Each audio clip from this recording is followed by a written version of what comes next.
Ladies and gentlemen, boys and girls, young and old, come one, come all.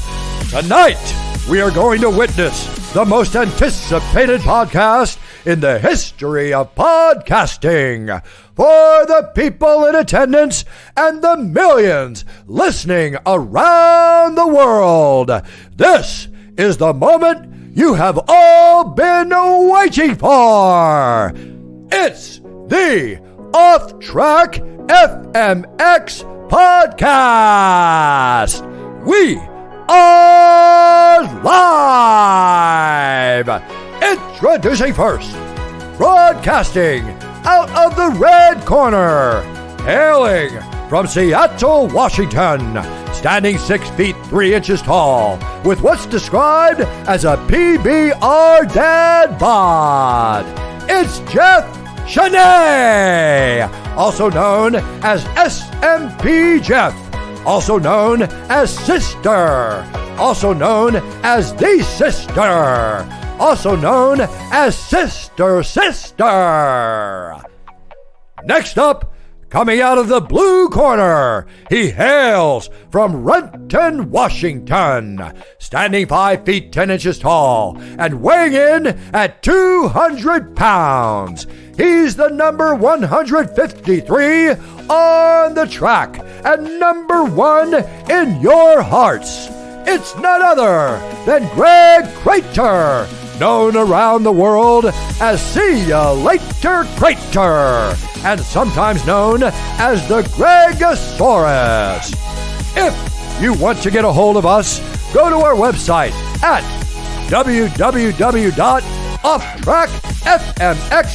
www.offtrackfmxpodcast.com or send us an email at offtrackfmxpodcast@gmail.com. Find us on all the usual social media spots at Off Track FMX Podcast. And now, this is truly the moment you have all been waiting for. It's time! Strap in and get ready for 2 hours of podcasting gold! Welcome back to another Monday night Off Track FMX podcast. I'm here in the studio with my co-host Greg Crater. Greg, how are you doing tonight? It's been fucking busy, man. You've Yeah. been working my ass to the bone. been busy. Yeah. No, Dude, it's good. I don't like It'd that. be better if it was podcast busy, but Yeah. that's what we're doing. That's what we're doing here tonight. So Yeah, back. Yeah, we missed last week, but that's all right. I'll take the fall on that one. Yeah. because I've been in the middle of moving. I've been in the middle of trying to find an eyeball. Yeah. New one. Yeah, you need a new eyeball. Yeah, that's a whole different problem. Yeah, I know. Ugh. All right, well, yeah, we are back doing a podcast tonight. So tonight our guest is an old-timer named Myles Richmond. Myles, how's it going tonight? It is not too bad. How about you boys? We're doing good up Doing here in well. the Pacific Northwest. Let's not use the word windy. old timer though. Let's Yeah, I know. Hey, When you hey, said he's it, I'm younger like, than me. dude, come on, Yeah, bro. he's younger than me too. B. Let's call But like he's let's go OG. Let's go like all right, whatever. old timer. I mean- I'll take OG. It's OG. probably about the same meaning, but Yeah, Yeah, old but it timer. sounds a lot better. A Old little more. timer. It's It like does. it's got street cred. Dude, I got told by a guy the other day that I looked like I was a stagecoach robber. Well, have you looked at yourself in the mirror lately? I mean, He might not have had an Indian's hat on, but I had my bandana Yeah. and I had pigtails and I have an eye patch on, so I mean, it's probably fairly. You boys didn't send a picture of yourselves to me, so I don't know what you all look like yet. Oh. So. Yeah, we're well, ugly. this is actually worse than his normal look. So he hasn't always Maybe I had an don't- eye patch. I look good. We need to put Stop. one on the Insta though. That would be a good. Well, you some sound content. better than you look, I guess. Yeah, hey, I mean- mean, fool some people from time to time. I feel like I look better than I sound. Fuck. He's got a Everyone different. hates it. Yeah, he's got a different perspective than a lot of people on the way he looks. So, Yeah, Yeah, well. Crater. How do you say his last name? Javier.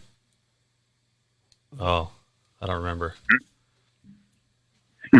Oh, Viegas. Viegas. Yeah, not villages. He told me too. He's like, because we did a podcast with him last time, I think. And I'm like, he's like, yeah, I can't listen to it. He's like, I cannot hear my own voice. I'm like, yeah, I get it. Like, I used to kind of be the same way, but I've gotten used to having to listen to it, and I don't hate it as much as I used to. It's different. It is pretty bad when you go back to listen, like even like this podcast, I'll probably go back and listen to it and be like, man, I sound like a goddamn weirdo. No, you're good, That's man. how it is, though. Yeah, it is. It's probably everybody. The sound of their own voice, apparently. Yeah. Yep. A lot of them probably hate the sound of my voice, too. Yeah. I've been that guy before. Alrighty, so Myles, tell us, when were you born? How old are you? When did you start riding a dirt bike? Man, how'd you get into it? Why'd you want to start riding a dirt bike? Making my brain cells work tonight, I guess. Yeah. But born back in February 1985. Nice. I am now super old. Yep. I guess I feel old. Let the people do the math if they want to. I mean. Yeah, I'm not even say my age, so if you feel like. Yep. If they can do the math, they can. Yeah. Jeff will not know the whole show because he cannot do the math. Yep. I'm going to be one of those lost in the weeds people. 2 hours down the road, he's like, I finally found it. Yep. I found the key. Got it. I was born back in 1985, February. I don't know, man. I just kind of always grew up riding BMX with my buddies around the town here. Obviously, it was a smaller town, so it's crazy nowadays. I kind of look back. And where'd you grow up in? What town?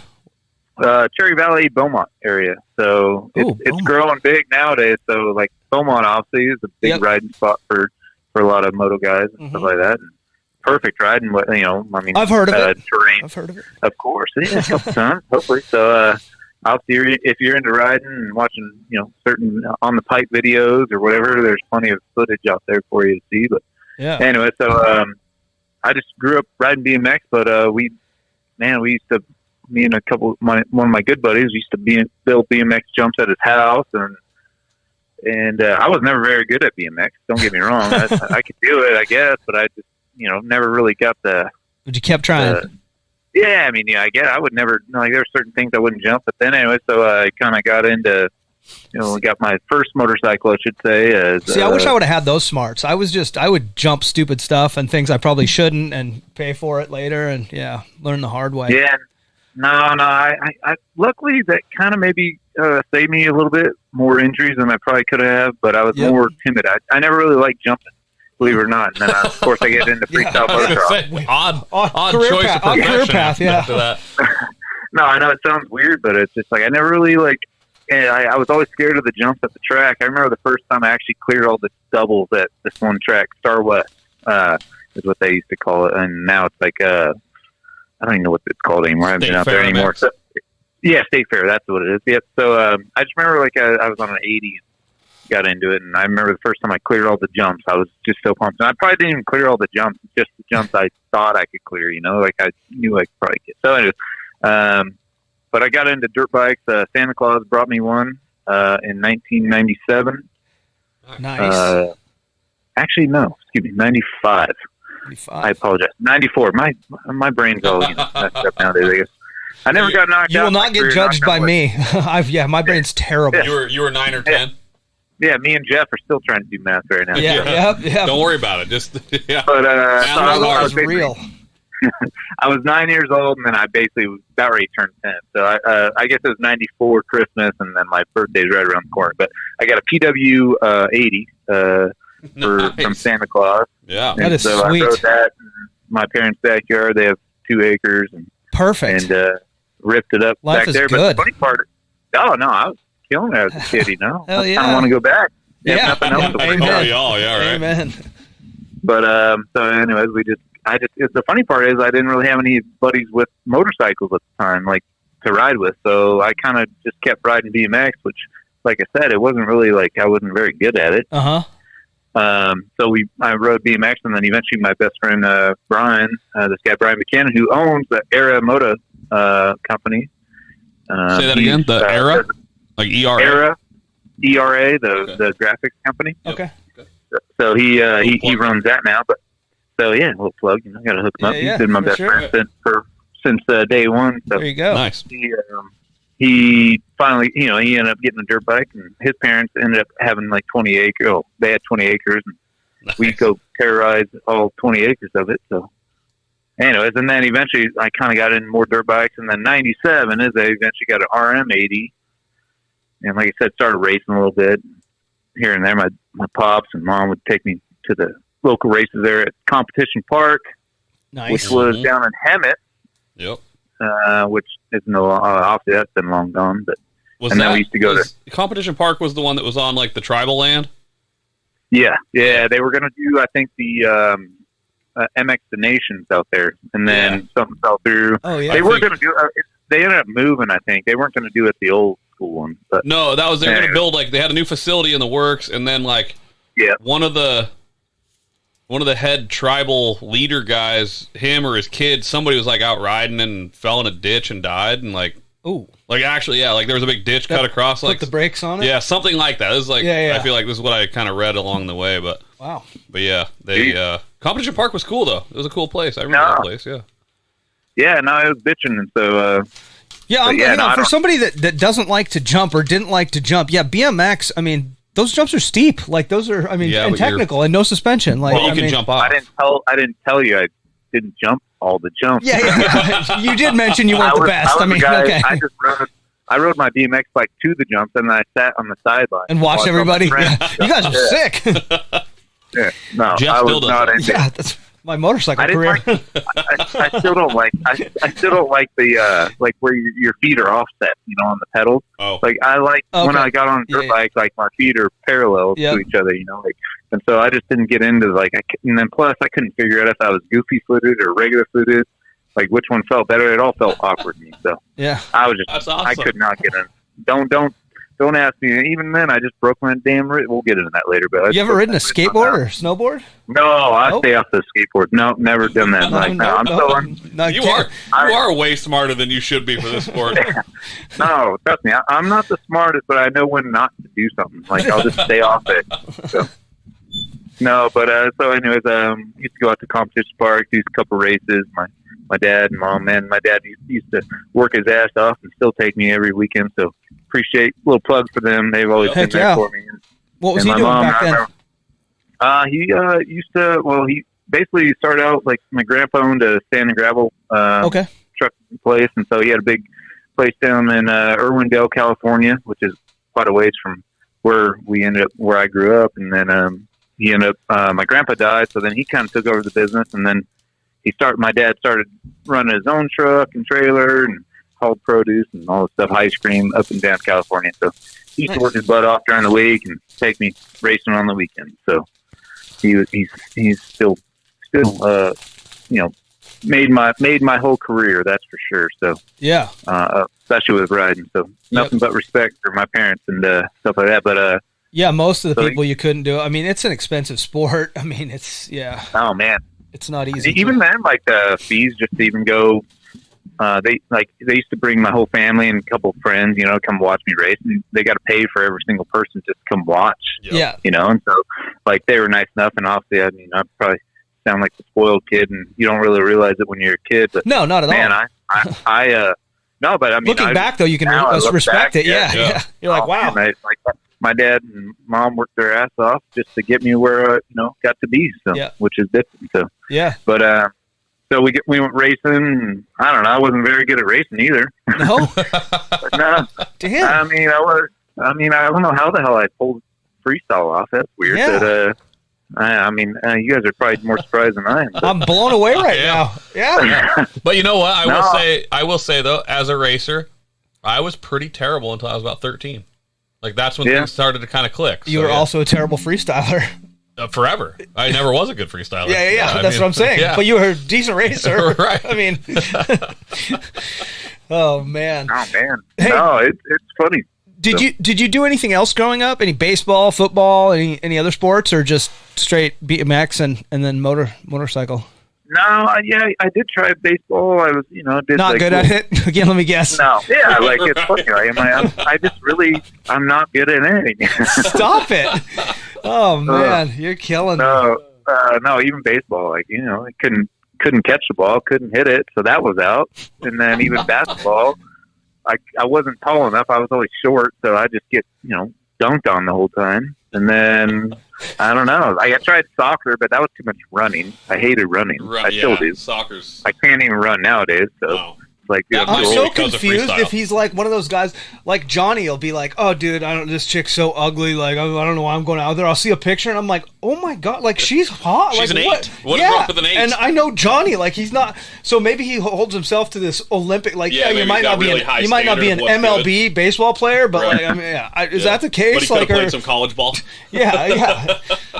Or do you just really do suck at everything? Right. Oh man, I should have like maybe used my brain. My brain's not very smart, I guess, nowadays too. But like, holy shit, I should have gone to college, at least done something with myself. You know? No, you wouldn't have as good a story. No, yeah, I agree. No, I do have some. That's the one thing that turned out great is I do have a lot of cool stories and experiences. So but that's one thing I won't joke about on that one. So we'll get into those later, I'm sure. Yeah, we're here to hear about it. Yeah. For a minute, it's funny when you get started. Like you're like, oh, it'll be like a 2-hour podcast. I'm like, what the hell am I going to talk about for 2 hours? Now I'm starting to talking too much, so I might end up being 3 hours. No, it's good. Like we like to hear all the stories. I mean, like so many years of traveling, and I know so many of the people, and everybody's crazy. Like, I mean, it's a wild industry. It's a wild sport. It's even if you maybe weren't one of the wilder guys. Like, I don't know how much you partied or whatever, but at least you were around it. I'm sure of that.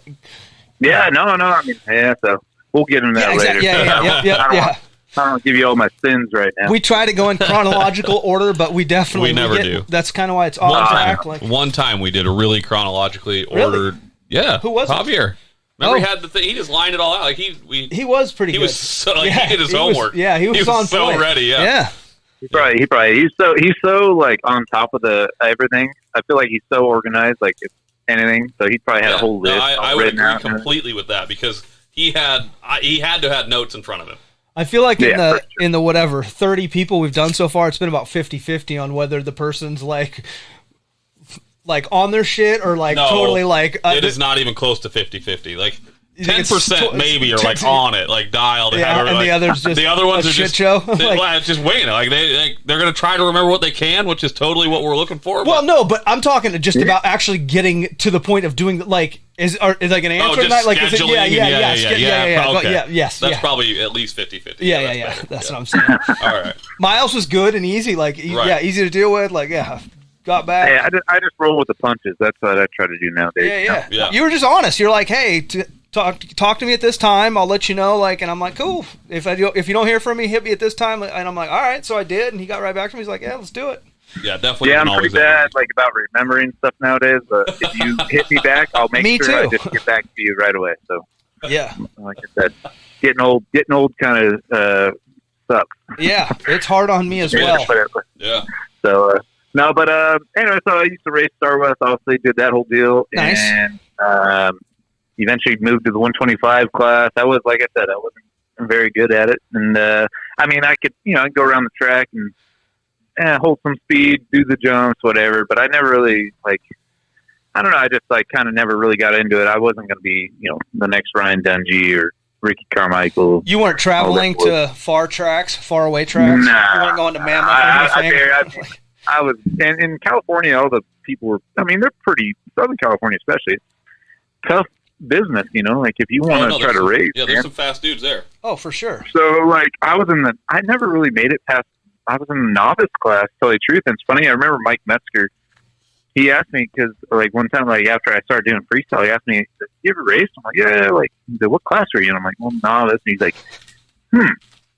he kind of, said it that's weird, you're a novice and you're doing freestyle, I mean, you're a professional freestyler and you're in Metzger, he wasn't doing it to really knock me. I don't think he was just holy, it was just he was maybe more surprised. And it's funny because obviously Metzger used to race professionally, and he did way more than I ever did in racing, and obviously way more. And it's just kind of funny because it I think more or less shocked him. But everybody's got a different story. I mean, there's been lots of guys that did do it that way, but there's also been guys that just literally bought a ramp and bought a pile of dirt. Yeah. Guys that literally had no never raced. It's not like I didn't know how to pull the clutch in and hit the rear brake. I knew You've been riding since 9 years old. I mean, you had basic bike skills. Yeah, I knew the basic ones. I just You just weren't good. Just like everything else. Just weren't that I fast. just wasn't good. Yeah. Like sucked. story of my life. So I just You kept just weren't that fast and didn't like to hit the jumps. The one good thing is I'm consistent in what I do. I'm as in not. I'm gonna go hang out on the side of the BMX track. Yeah. Yeah. So Watch those I'm guys. just gonna go watch everyone. Yeah. Hey, you know Anyways, what? but Pride and mediocrity goes a long way. Amen. I don't know. Does it? No, I don't know. I like to tell people that. Yeah. Nice guy always finishes last, I hear. So I don't know. But, Right. no, but anyway. So then, so we used to ride over my buddy Brian Buchanan's house, the 20 acres there, and right down the street is this kind of how I got into freestyle. I was on 125, and right down the street was where they filmed No Fear Chapter 1 with Chuck Carruthers, Jeremy McGrath. Like there's these two big doubles in the back section, like of this property. That was like another 20 acre lot. Yeah, Chuck was a jumper. Man. He hit some big shit in some of big those jump, movies. man. Especially for back then. then. Like, Yeah. I mean, big jumps weren't really a thing. Sure. No, it was insane. Like even Chris Rourke, he was out there. Like, Yep. and so I didn't see any of this. I just watched the video, and I remember like, man, this is like as a kid, sort of thing. Like they had a whole cool little like supercross track built, and then they had this big 120 footer in the front, like this big double. And so, anyways, I just kind of showed up and started talking like to people. Like I was on, I think at the time, tell you the truth, I kind of met them when we were on 80s, and then I never really rode there. But then once I kind of got on to 125s, I started kind of talking to the guy that his parents owned the property, and he's a little bit older than me, but he used to ride. But he was, his name is Brevin Nesher. He's a super nice guy, but he didn't really ride too much. He just enjoyed having people over, and so did his parents. And so, I mean, McGrath, like, tons of people were there. And so all the time, so I went and hung out. Chuck Carruthers had some other property right down the road with his ex at the time.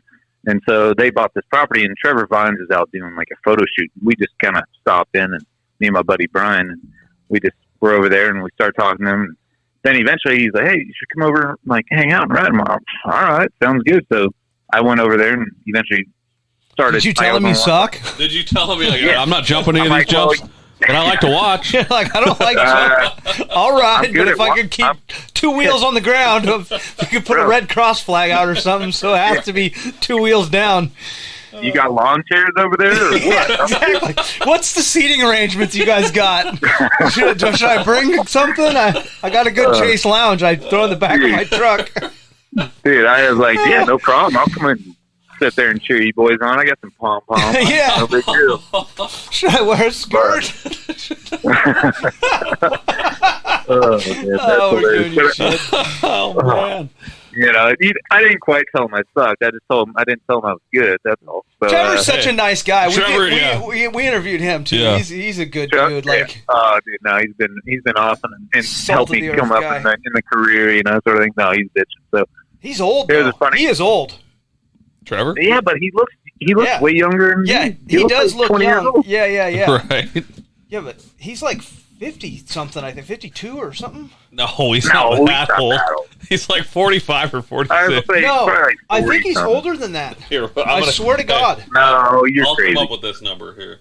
Yeah, don't you guys have laptops? I told you I in can't front do Yeah, of math. I'm doing it. Yeah. We're good. I have a We're doing huge computer in front of me, and he has a laptop in front of him. I Are can't you work guys in that. the same room, or are you guys both Yeah. in like? No, we're in the same Okay. room. Yeah. Yeah, next to each other. we're not even wearing masks, so we might be in trouble. Oh no, you guys at least 6 feet apart, right? I'm wearing an eye patch though, so I can't. Yeah, I can only he's only see. getting one I can't eye. see very good. Like, I need a. Anyway, so I don't even know what I was going to go with on that one, but well, anyways, with Chuck, though, he was awesome. you were So I going over to started ride at their property. Yeah. They invited So you. it was a different guy's property, but Chuck rode there all the Yeah, time. yeah, Him and yep. Doug Parsons and stuff like that. So, anyways, I remember I showed up on a 125, and the ramp was set, like 80 feet. It was pretty big, like because the ramps weren't so poppy back in the day. The one that at least they had, and so I just remember like they were like, "Oh, dude, you should like try it out." I'm like, I'm like sitting in the lawn chair right now, right? Like, I'm good, bro. And so I just remember there's another guy that showed up on the 125 because I was like, they all had 250s, and it's just like as not very good. I'm like, I don't know how to jump, like what gear to be in. Yeah. Compared to a 250. So, yeah.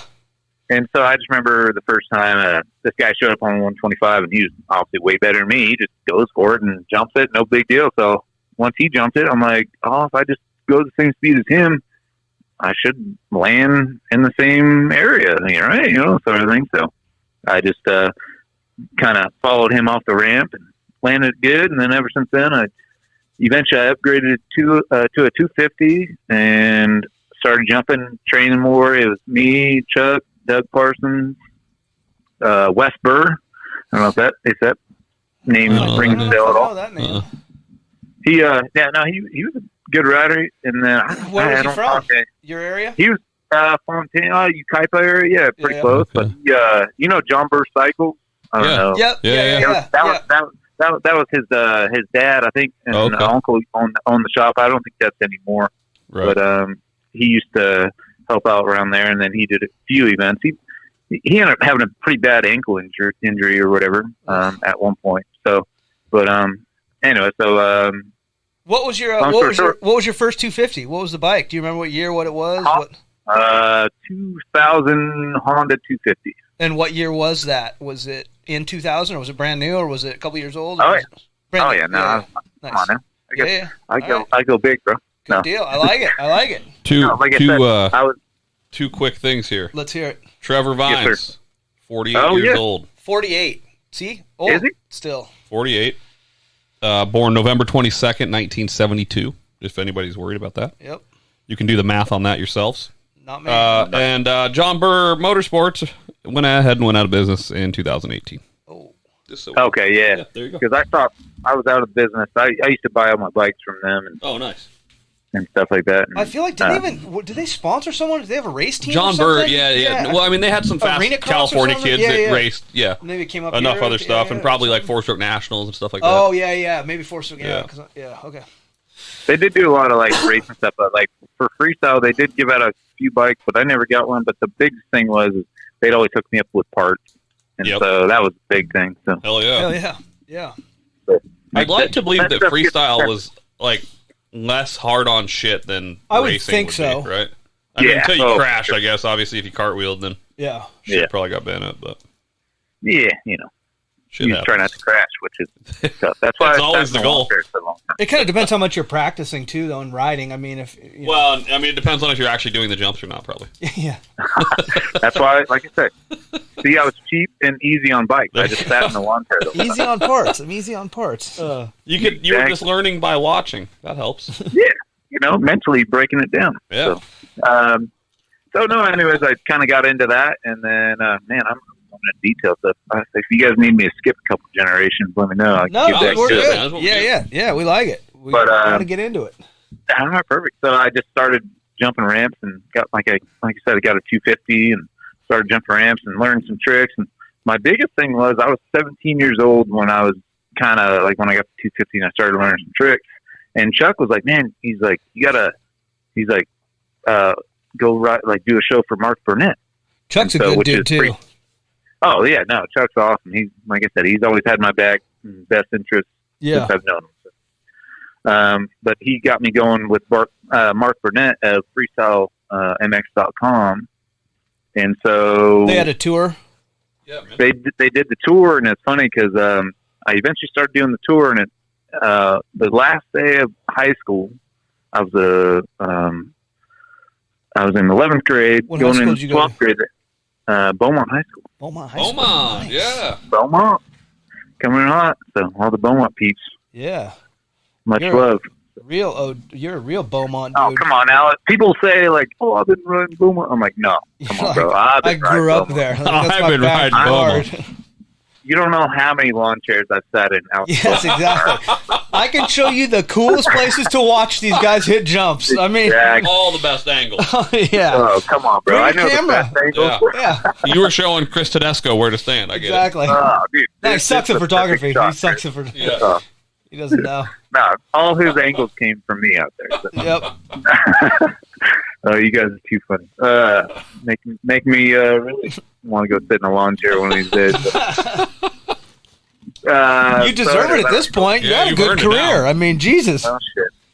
No, it is what it is. But I don't even know what the hell I was saying.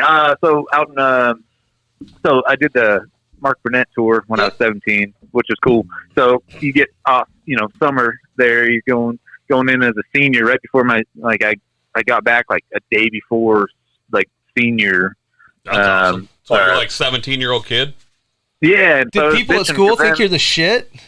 Oh, come on now. Yeah. Hell yeah. Yeah. I was going to say, did they even know? Yeah. No, the best part is I got voted most likely to succeed my senior year.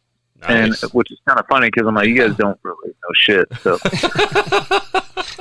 but you guys have no idea. You guys don't know I suck. I suck. I'm just watching these guys. Yeah, bro. You don't know how many lawn chairs I own. So. Just watching everybody else's papers and copying the answers. This is actually how Jeff made his whole career. Yeah. He just sat and watched, and he looked the part and hung out and signed some autographs. Oh, I signed a lot of autographs. Oh man, dude, signed so many that's autographs. How you gotta do it. Yeah, you gotta look good, feel good. Yep. I had to perfect. I remember signing my signature a million times. And people would come up. People would love to come up, and they're like, "Who just did the backflip?" And Holman would point right at me, and like he would go in the truck, the tattooed and, guy that looks like he's grab militia. a drink and like unwind and stuff, and I'd be out there signing autographs for hours. Oh yeah, because he didn't want to deal with it. Yeah, exactly. Yeah, he's like, "Here, sister, go do some of my work." There's a whole bunch of people that bought Holman posters and then got signed by the wrong dude. Yeah, there's a lot out there. Yeah, just got to get that age right. Facts. Yep. Nah, but shit, man, I just basically did the Burnett tour the first year, and then eventually I got into the IFMA event, IFMAs, which were amazing because January to March or whatever, every weekend. So my mom went in, like I got offered to do the IFMAs, but the only problem is I had to fly out Thursdays and then come home Sunday because the events were Friday, Saturday. So they were like, well, if you do it, like, you got to, fly out Thursday. So I was like, well, I got to miss school Thursday and Friday as a senior. And so I only had, I had a 0 period. And so I got out at noon at lunchtime. And so my mom went in and talked to all my teachers and said, hey, if he ends up doing this, is that okay with you guys? He's going to miss Thursday and Friday and all that stuff. And yada, yada. It turned out, and she's like, as long as he keeps the schoolwork up, gets good grades, I don't see a problem with it, sort of thing. It's kind of like, I was in. What were considered good grades to a guy that was so mediocre at everything else? Exactly. Bro, I got a 3.6 GPA. Oh my God. God damn. I'll send you a You are the smartest freestyler there's ever been. Yeah. It wasn't no 4.0, but my parents were on top. Like, hey, you better get some. I never got a 3.6 GPA for kindergarten, let alone high school. Do you remember the picture of the report card I sent you the other day, like a month ago? Yeah, D's and F's. I could color inside the line. That's solid. More than I could do. I might not be able to do that now. Yeah, I definitely could now. So. Way too high. That perception is no good. Yeah. You can't do it now. That's true. My eyeballs are super stoned and I have one eye. Super stoned and an eye patch ain't going to help him any. Oh, man. No, but so anyways, as long as I got, kept my grades up, and my parents were like, well, we have your full, support. We got your back, whatever. And as long as you keep your grades up, you're more than welcome to, continue riding dirt bikes, whatever. You just got to get out of high school first. So it was cool. Like, even one of my English teacher, Mr. Perry, I still, it's funny getting old. You don't really remember too many of your teachers' names. I remember a few. Oh, yeah. Very different reasons. Yeah, I remember a few. You remember the good ones or the really mean ones that yelled at you? No, the ones I punched in the teeth. I remember that guy. Yeah. Yeah, you probably have his name written down on a lawsuit. Yeah, it's John Roper. Yeah, he's the one that got me. He's even got a first name. Expelled out of the school district, and I had to go to military school. Jesus, I know a Scott Roper. Who am I talking to right now? Yeah, exactly. Hopefully, good kids are listening to this. I know. Hey, I tried to teach them to be better than I was. I mean, here's the thing.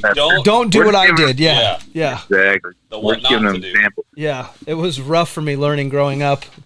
Wasn't good at it. Still rough for you learning. Yes, true. As I say, what happened? It's still the same. Mm-hmm. It is true. But it's true. No, but it's cool. Like, So what about Mr. Perry? You started to say something about Mr. Perry. Yeah, no, real quick, Mr. Perry. Like I said, I give all details. Anyone that knows me, they always tell me to hurry my stories up. But Mr. Perry, he was nice enough to every time I come back on Monday, he's like, "How'd you do?" He's always pumped and that's awesome. on And then I had a few other teachers that were like, "Why are you missing so much school for?" And I'm like, I thought my mom talked to you about this already. I don't know what your problem is. That happened to me. My senior year, I missed one too many days to be allowed to graduate, right? Yeah. And all my teachers were okay with it. They knew I was traveling for racing and stuff, except one teacher wasn't cool with it. And it was a requirement to pass that class. And I can't remember what I had to do, but yeah, the German teacher wouldn't do it. I had to have that whatever credit, and she was all mad about it. Funny you went to Germany and raced. Right? I didn't remember any of it. Yeah, well, that's good.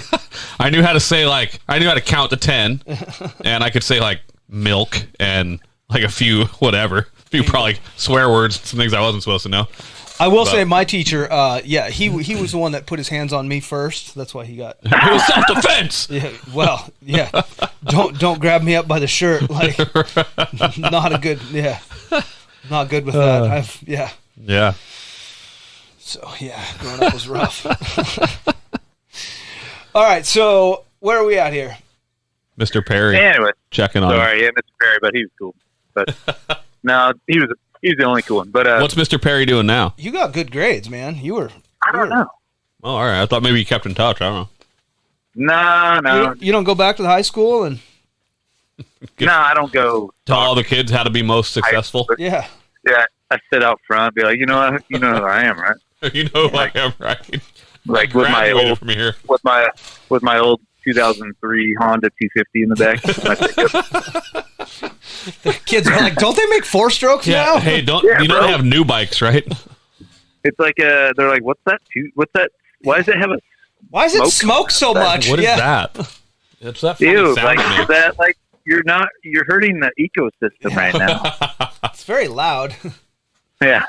No, anyway, so I did that, and shoot, man, after that, it kind of just took off. I was but now you're getting paid. You're on tour. Did they making pay that money, did baby? They pay you, were you getting flat rates for shows, or was it actually paid per position? Judged. Well, Burnett's was flat rates, and then IFMA was position. However you finished. Obviously, if I wanted, I make it more, which I only won 2 of them, and that's when all the heavy hitters were like X Games or Gravity Games or something. Yeah. So. What did it pay to win those things? Just leave that detail out next time you tell that story. Yeah, exactly. Yeah. I'm an open book. You're hard on yourself. You are hard on yourself.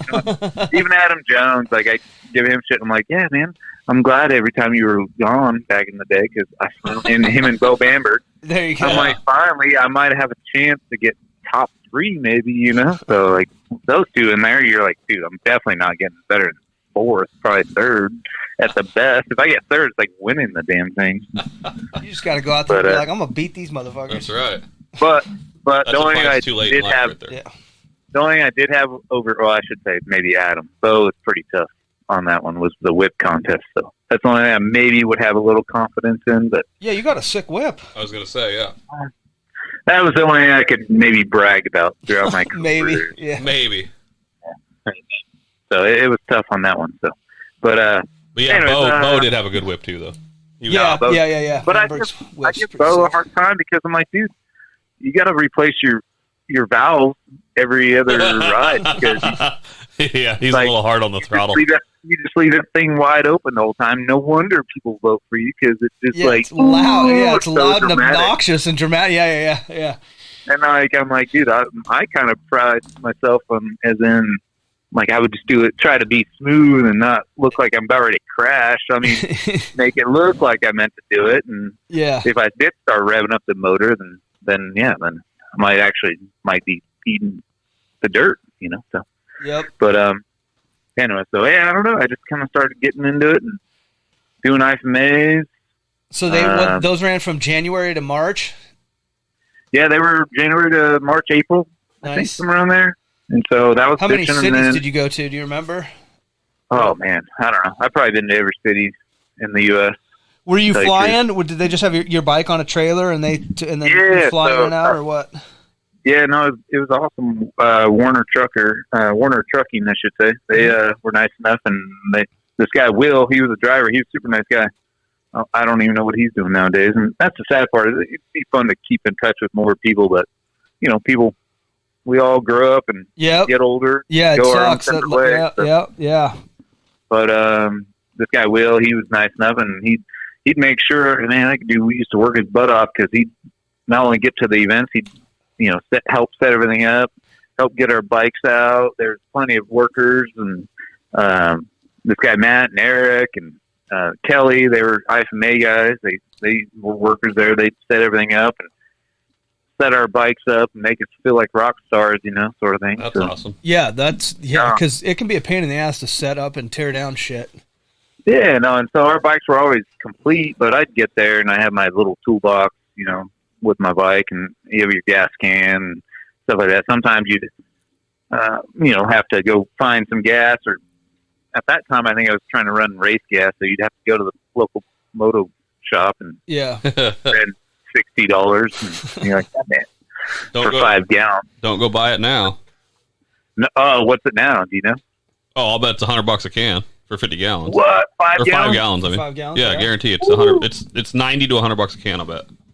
Jeez. Yeah. Well, maybe I need to keep my mouth shut, I guess, on that one. But no, it's crazy expensive. It's like I remember people were like, "Oh, how do you get into it?" I'm like, "Oh, you just gotta have some nice parents." Yeah, that's it. Honestly, it takes, like you said, a dad that's willing to grind it out and do what he's got to do to help his kids. No, it's crazy. It's not whatever it is. Yeah, it's not like, and that's just freestyle. That's not like racing, which is probably more expensive. 4 times as much, in my opinion. But yeah. At least. I mean, just the fuel, like the laps you put in during the week. Like me, I went and rode all the time, but that's only because I liked riding. But it wasn't because I wasn't pinned the whole time. I was, you put in second gear. I got a couple questions going back, I think, a minute. So when you were growing up, did you watch like Supercross, motocross? Did you have people you looked up to, or that you were your guys or whatever? And then also with freestyle, when it was first beginning, who were the guys that you were like, oh, I fuck with that dude? Or yeah, no, for sure. Me and my parents, we'd always go to San Diego Supercross at Qualcomm Stadium, is what it used to be called. I don't know what it's called now. Yeah, I know Qualcomm. That's San Diego. So we used to go there all the time and go. I remember it was back when McGrath, 98, I think Ezra Lusk, he's on the Honda number 3, and McGrath and Carmichael just started. He's number 9 on the Cowie, and I remember he took a big chunk out of his leg. Big old crash. That foot peg bit him. Yeah, no, it was brutal. So showing my age right now, I guess. Yeah, but hey, your memory's working though. Yep. You got Oh shit! I guess it's still not too bad. I guess not too bad. I was at Qualcomm in maybe 2000, 2001 with a guy named Billy Binkley, and I think I got my bike stolen from there, my BMX. Qualcomm. It's okay because he only rode it over to the jumps to watch too. Yeah, true. He wasn't riding it. Oh man, yeah, no, but I used to opt there. I grew up riding, dirt bikes and loving it. Yep. But I used to have steel roots playing 24/7 and all that stuff. Hey, just so you know, you can buy a complete box set of Steel Roots on DVD now, I think. Oh, on great. Why do you tell me that now? I got to go buy it. I already got it. Yeah. So I know. I don't blame you. I might have to purchase that. Is one-day shipping on Amazon? I'm sure. For Prime you got Prime? You're good. Oh, something that comes up in probably 90% of our podcast, rad. Did you love it when you grew up? Oh, you know what's funny? I didn't really get into rad. Stop it. I mean, all right, I shouldn't say I didn't get into it. I just Hell didn't Track, watch come on it. now. I know, but it took me forever to watch it. I remember, I was younger, or not really younger, but when we were riding or whatever. And I remember, Dustin Nowak, Whacker. He's talk about rad and all. What? And he's like, what did you say to me? You don't know. You don't know this. You don't know about rad? Yeah, he's like, Hell Track? Same thing you just said right now. Drew Jones, Hell what? Track? Come on. Yeah, so I apologize. No, in your defense, The wood But, yard? The lumberyard. Lumberyard? Whatever. In your defense. It could be worse. It could be worse. I love Lance Corey. He's one of my dear friends, but he didn't even know who Malcolm Smith. I don't know if he didn't know who Malcolm Smith was, but he never saw it on any Sunday. Oh, What? dear. Oh, dear. And I'm like, come on any Sunday? Like, Yeah, that's a you classic. got to at least see. That's a classic. Classic. Yeah, I feel like that's that's a requirement. If you want to ride, you have to go watch on any Sunday. Yeah, I mean, that's what I was gonna say. At least Rad was a bicycle movie. Number one. Yeah, but he was a bike guy and in the number two, beginning. yes, but Jumper. you also have to realize you were born in 87. 85. I appreciate that. So Rad was a 9-year-old movie at that point. All right. Oh, yeah. Like it wasn't like it was relevant to the time. Especially by the time Yeah. he's 6, 8, 10 years old. Yeah. Then And now it's a 20 15 or years 20 old. year old Yeah, movie. yeah, You know what I yeah, mean? yeah. So And we're talking about DMX, and I didn't see any lawn chairs in that movie. So Yeah. yeah, I'm just saying, I needed a place to sit down. You know. Yep. So there were some bleachers at the jump park where he does the backflip, where he learns to That is airwalk true. day. There was ass that's where I sliding. should have been. There was ass There- sliding. yeah. Just to have my back on that one. I just For sure. For Oh, sure. real quick! Now that you say ass sliding, Yeah.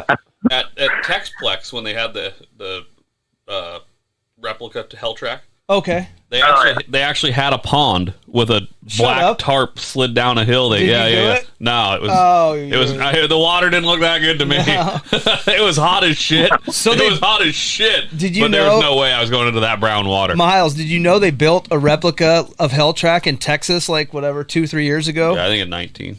Yeah. no, I didn't know that. Yeah. So his wife bought him a trip, a plane ticket, whatever, to go to Texas to go to Hell Track for Father's Day or something one year. Him and his son went No, down she there. went and- too. Oh, she did too. Yeah. So he rode it. He rode Did Hell he? Track. Yeah. Yeah, Crazy. got around the whole thing. Did every obstacle. Well, It was heck yeah. legit too. It was like they Did you built flip? it. No flip for me. What's fun? So there was a guy that like they ran a race, they like did it, and there was a dude that flipped that little same spot, and he passed a bunch of people. They were all buttered about it. It's like, guys, how mad can you be? It's in the movie, like. Yeah. But then he also transferred. So like in the movie, it's not going to make any sense, but the way it's built is like they do the step up, right? Just like in baseball, you're either safe or you're out, right? Yeah. So he would hit that ramp face and transfer over to the wall, which was like probably 15 or 20 feet distance wise. You weren't doing it? He was the only guy doing it. Yeah. And the first time he did it, the builder of the track came Yeah. over and was like, hey, That's not supposed to go. jump farther left. There's not really much supporting the wall there. Like where he landed. So it's like, don't do that. You're going to blow through the plywood. Yeah. It's going to be bad. Ugh. So it was gnarly. There's video of it on YouTube. Oh, wow. Yeah. I'll have to check it out. Yeah. There's a Texplex Hell Track stuff. You'll find it there. All right. Yeah, pretty awesome. Damn. And they had some people.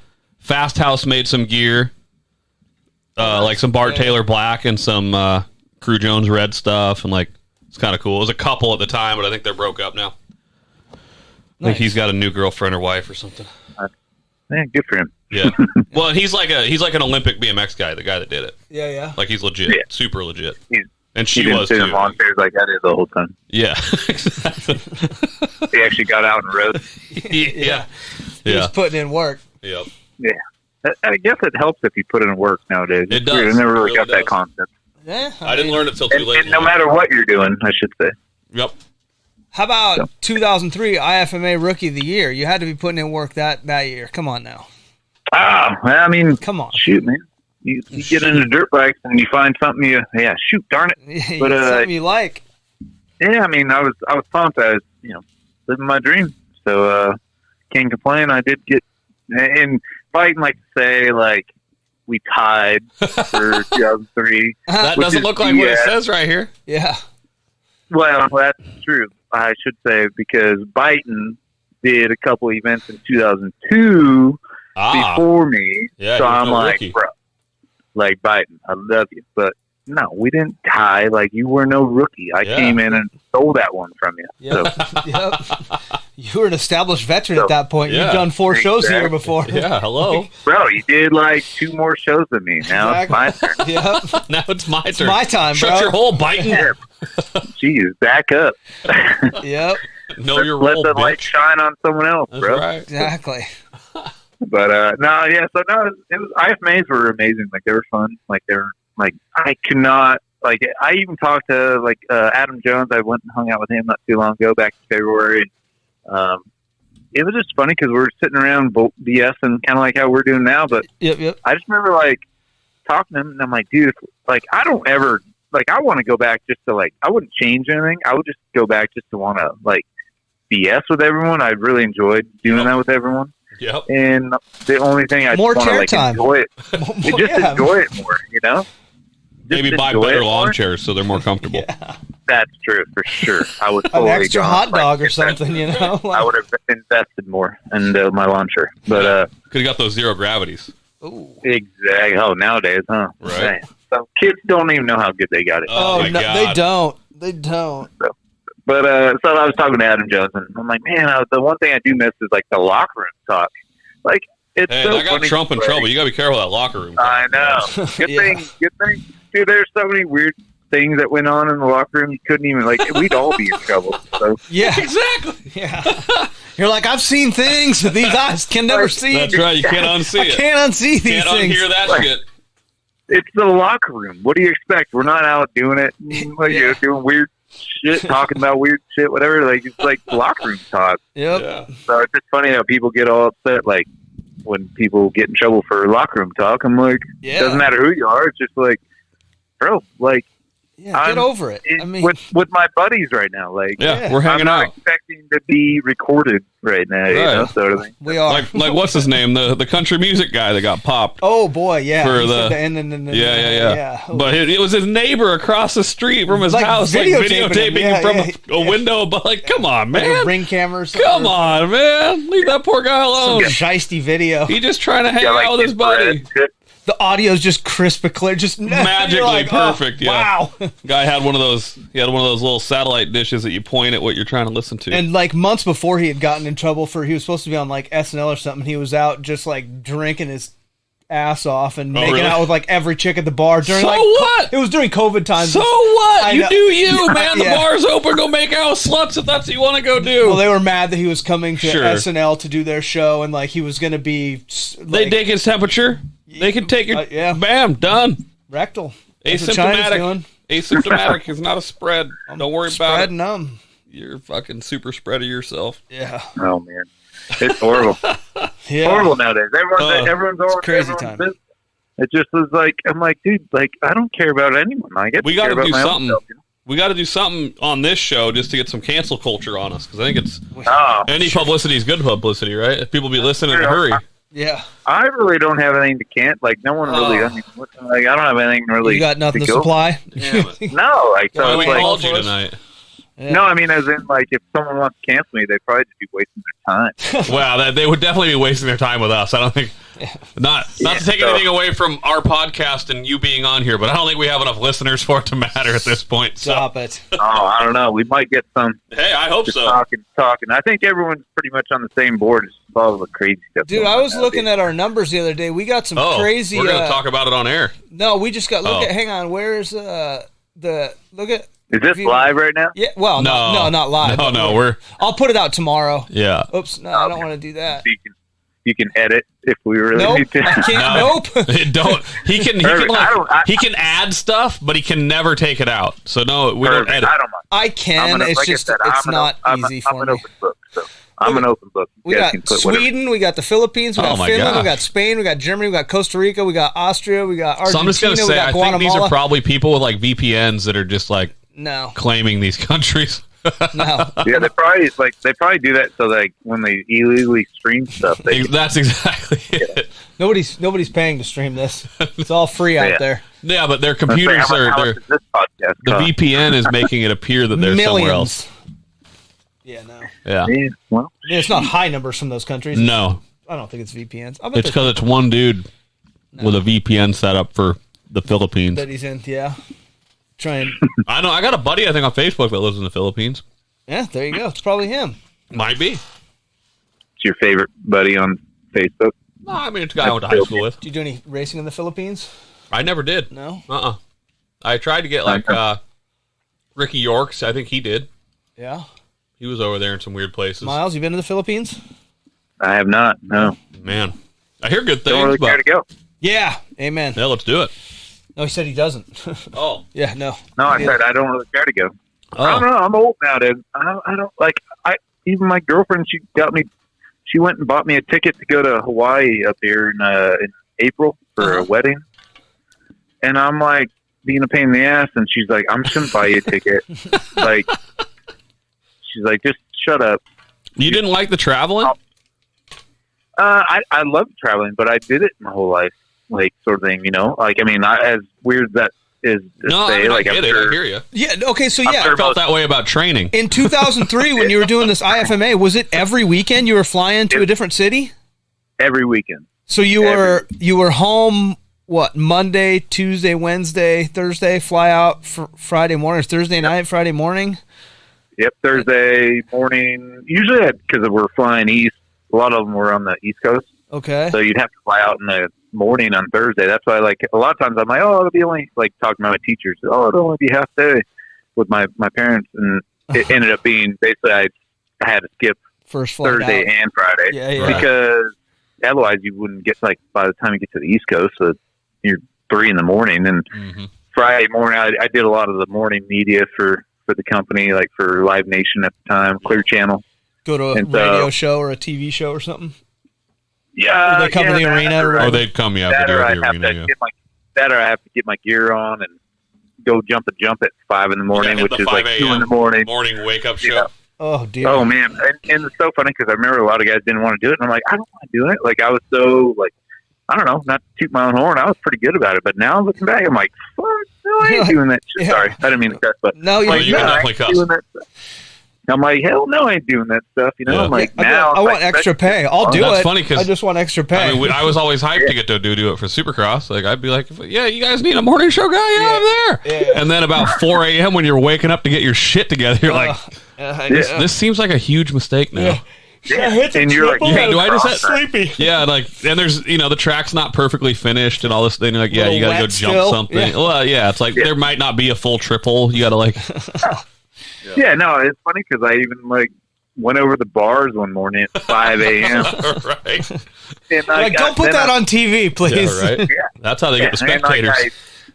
there was another time where me and Bo Bambers were doing the morning media. It was up in Portland, Oregon, where he's from. So he did it because he's a local boy, you know. So, Yep. What, the And I Rose? remember- Was it the Rose Garden? Is that what that was? It's the one with the big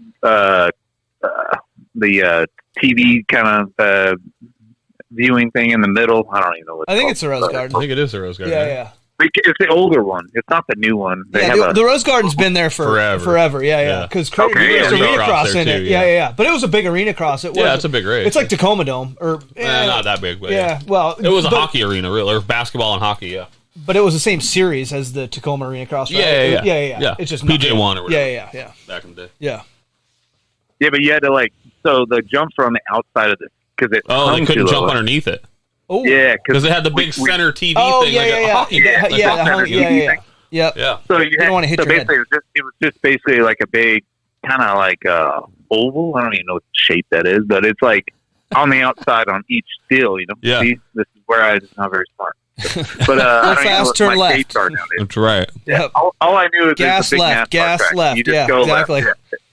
So brake, left, jump, brake, left, Got jump. it. So, Trick, and brake, so- jump, Yeah. left, trick, brake, Yeah. jump, left, brake, trick, Yeah, jump, read left. read bar pretty pad, do that trick again. Exactly. look down at your front fender. What do you get? But it was funny because there was a big wide open space in the middle underneath that big TV system at the top there in the middle. And I remember it was me and Bo, and I was just warming up, and I'm like, oh, I'll just do a stand-up wheelie across the floor here.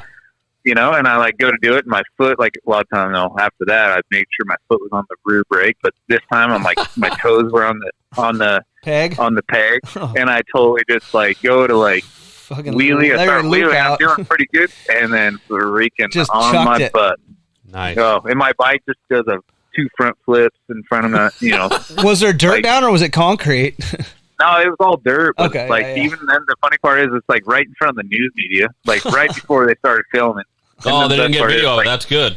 Oh no, thank goodness. But the best part is then Bo he The Bobo has like the driest sense of humor. I love that dude to death, but he's just like all of a sudden he like out of nowhere he just started like that's the loudest thing in the arena you could hear was him laughing his ass off because I just like Larry looped out on the middle of the stadium floor right now. And Bo's just dying laughing. And this is like 5 a.m. I'm like, bro, I'm like, you're like, I don't even know if I'm okay yet. Yeah. Like, hold the laughter. I'm not even awake. Yeah.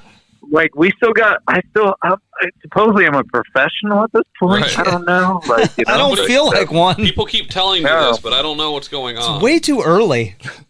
Bro, get back in your lawn chair, all right? Yeah, exactly. I need my chair, jumped please. Up going, where's the zero gravity chair? Yeah, exactly. I need my zero gravity lawn chair. Did you ever sit on the old back in the day? Was it the IFMA, the throne? How'd you like that as a lawn chair? That was you like watching from there? No, it was. Feel right at home. You're winning. Yeah, true.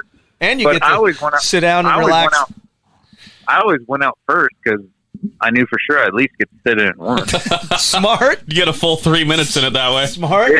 Yeah, and then the next guy come out and he kicked me off. So I'm like, God damn it, I'm going back. Going to go get my jeans on. So. Get my own goddamn lawn chair. Yep. Yeah. I'll watch you guys. No, it was good. That Rose Garden though, that was a weekend. I showed up with a broken foot to this arena cross. I think you had broken suspension. No, that was a different year. Okay. But yeah, same place. Yeah. But I jumped the finish line like a red cross came out right as I was going up the face. And I jumped it because I didn't see it in time. I was like, I'm not stopping. I'd rather jump into whatever it is. And I landed, it was fine. The dude was off the side of the track where kind of on the inside, and I didn't hit him. But I definitely got docked. Oh dear. Yeah. I got popped like 3 spots or something. Like cheating. Cheaters. Never prosper. Yep. Crater trying to cheat the system. But I had a broken foot, and I just remember, like, speaking of the brake, like I remember having trouble using the brake all night. At this point in your career, in the early 2000s, have you had any good injuries yet, or any injuries? No, there's no real good ones, I suppose. More than just loop outs on morning news shows. Yeah. What, you guys talking to me? Yeah. Yeah. Who else we talking to? Oh, that's.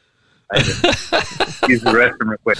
Oh, you're good. We can take like a little break for a second. You need to go potty. I just put you on mute real quick, but yeah, that's cool. Mute us. I'm back. We can talk to each other. No, but I didn't want to leave that blank space there. I figured. Oh, no, my last big injury was 2012. So when was your first one? What about your first one? Yeah, when did they start? Yeah, when did they start? Gosh, we're just wondering at that point, like 03, 04, whatever. Had you had any big crashes at that point after that rookie year and blah blah blah? Man, luckily I've always been pretty good about not getting injured, not doing stupid stuff. Yeah, like not. Yeah, I mean, I always did stupid stuff, but as a kid, you kind of roll out of it, I guess. Yeah. The big thing is, I think the first one I did was I was at Star West, and I was just there I had a CRF 250. And I mean, before that, I should say I barely, I didn't break my wrist. I didn't go get surgery or nothing. Yeah. But I would, jack it up, whatever, and get bumps and bruises along the way. But the first bone that I kind of really broke was my collarbone, which I think that comes with the motorcycle. Yeah, I was going to say that. Pretty much. They don't even count after. Yeah. Yeah. Like, no. Have you ridden a motorcycle? Yep. You've broken your collarbone. Yep. Yeah. Exactly. So I did that one. And then after that, I was in Australia and I was riding. You take your suspension and, all your bar and put it all on the bike. And I was in Australia and ended up. That has nothing to do with the bike I got. It was a good bike that you got? Sometimes, yeah. Sometimes they are sketchy when you travel. Yeah. Was it the same bike you were riding at home? Was it Yamaha or? This was a Honda, but Honda? No, it had nothing to do with the bike. I just basically brain farted off the ramp, and I just didn't pull. I was actually, after the time I learned how to flip, I went to go pull, and didn't pull hard enough and ended up basically laying upside down. And so when you do a half a flip, it's not the best outcome. No. I can't imagine. Yeah. So anyways, I ended up like jumping off and put my wrist out, and I broke my left wrist, and I had to get surgery over in Australia, which that's been fine ever since. No big deal. But that was my first big one, like when I first had to get surgery. And then... Yeah. Were you nervous? I mean, being in Australia, having to get surgery, all that, I mean... Yeah, it was weird because... Yeah, no, I mean, you're in a different country, and then the worst is my insurance. I bought, like, as this insurance, like... to go overseas. Yep. But the funny part is, if you read the fine print, which I did not, so anyone going overseas, yeah, I mean, well, it was like if you're riding it for fun, right? You can't be doing it for a living. Exactly, and I didn't maybe talk too much, like I said, so I told them. So they're like, "Oh, cool, you're gonna have to pay for it all." I'm like, "Oh, great." So then the doctor's like, by the time I got done paying for it, it's like probably 10 grand. Yeah. Brutal. So it was a fun wrist break. So good learning experience. If you ever go overseas, just tell them you're out having a good time. That's right. I was on public land. Tripped hiking. And fell in the forest. Yeah, I definitely. I don't think I've ever gone to the ER and told them that there was a motorcycle involved ever. Yeah, it's true. It's because back in the day, they always tell you, like, "Oh, tell me you're on a mountain bike, like just having fun." I'm like, right. What's the difference? Like, you found out. I did find out. My parents always just told me to do it. And I think they were trying to protect the insurance, but also because they're like, yeah, motorcycles have a stigma as it is. Don't tell people you're doing that. Don't tell them you got hurt on that damn thing. Yeah, I learned later that I think it had more to do with insurance. But I mean, I blew a knee out playing tennis one time, according to fucking McEnroe over here. I did. I was like, playing tennis. And my doctor knew what I was doing. He's just like, right. Oh, okay. Good tennis player. Tennis. Yeah. All right, Greg. Sure. Yeah. Let's heal it up and we'll go play around. Yeah, he must have been playing. What's the main dude going on? I don't even know what the tennis players nowadays. Oh, I don't know who they are now. No, I know. But I saw a video like a 13-year-old kid that scored a point the other day on somebody good. Really? Yeah, like pulled him out of the crowd and like was just doing a thing, and then the kid he got close to the net and tried to like kind of pop the kid, and the kid popped it way up in the air and like lobbed one back right at the line. Just boom. Got him. Got him. It was good. That's funny. Tennis talk. Myles, play any tennis? Suck at it? Heck no. Lawn chair and you watch any tennis? No, that sucks too. How about golf? You like golf? I don't mind playing. Yeah, I mean, I suck at golf, but I like playing it. Amen. That's all of us. Well, the best part is Wait. Are you like bad at golf? Like you were bad at motorcycles? Shoots a 76. Yeah. I suck. Literally, you ain't. All I gotta say is you're not gonna see me on the PGA Tour anytime soon. All right. Anyway, long story short, with injuries, I did the wrist. And like I said, I was pretty lucky. I had a couple bumps and bruises, but I was pretty lucky as getting away with not getting too injured. And then the last one was 2012. Obviously, the X Games there over Step Up. I watched that one again today. That was brutal. That was a fun one. So it's funny. Did you break your femur? I did break my left femur. You knew right away. With that? Oh yeah, no. You knew right away. It's funny as talking with Todd Potter. Like legs numb, think it's a broken femur. They're like, okay, good deal. No, it's weird, like how I did it. Like you just know. But I was talking with Todd Potter, and he broke his femur out at Ocotillo or Glamis or something. Like he didn't even have his gear on. He got his bike out, riding around. Like he wasn't even like trying to jump on it. He just got his bike out. He used to do some crazy jumps with no helmet, no gear. I mean, he's kind of a savage. But I give him a hard time. I'm like, dude, you can't be doing that. No, it's not a good idea. No. And so he's like, what? It worked out fine. I'm like, yeah, that one time. Yeah, until it doesn't. That one time.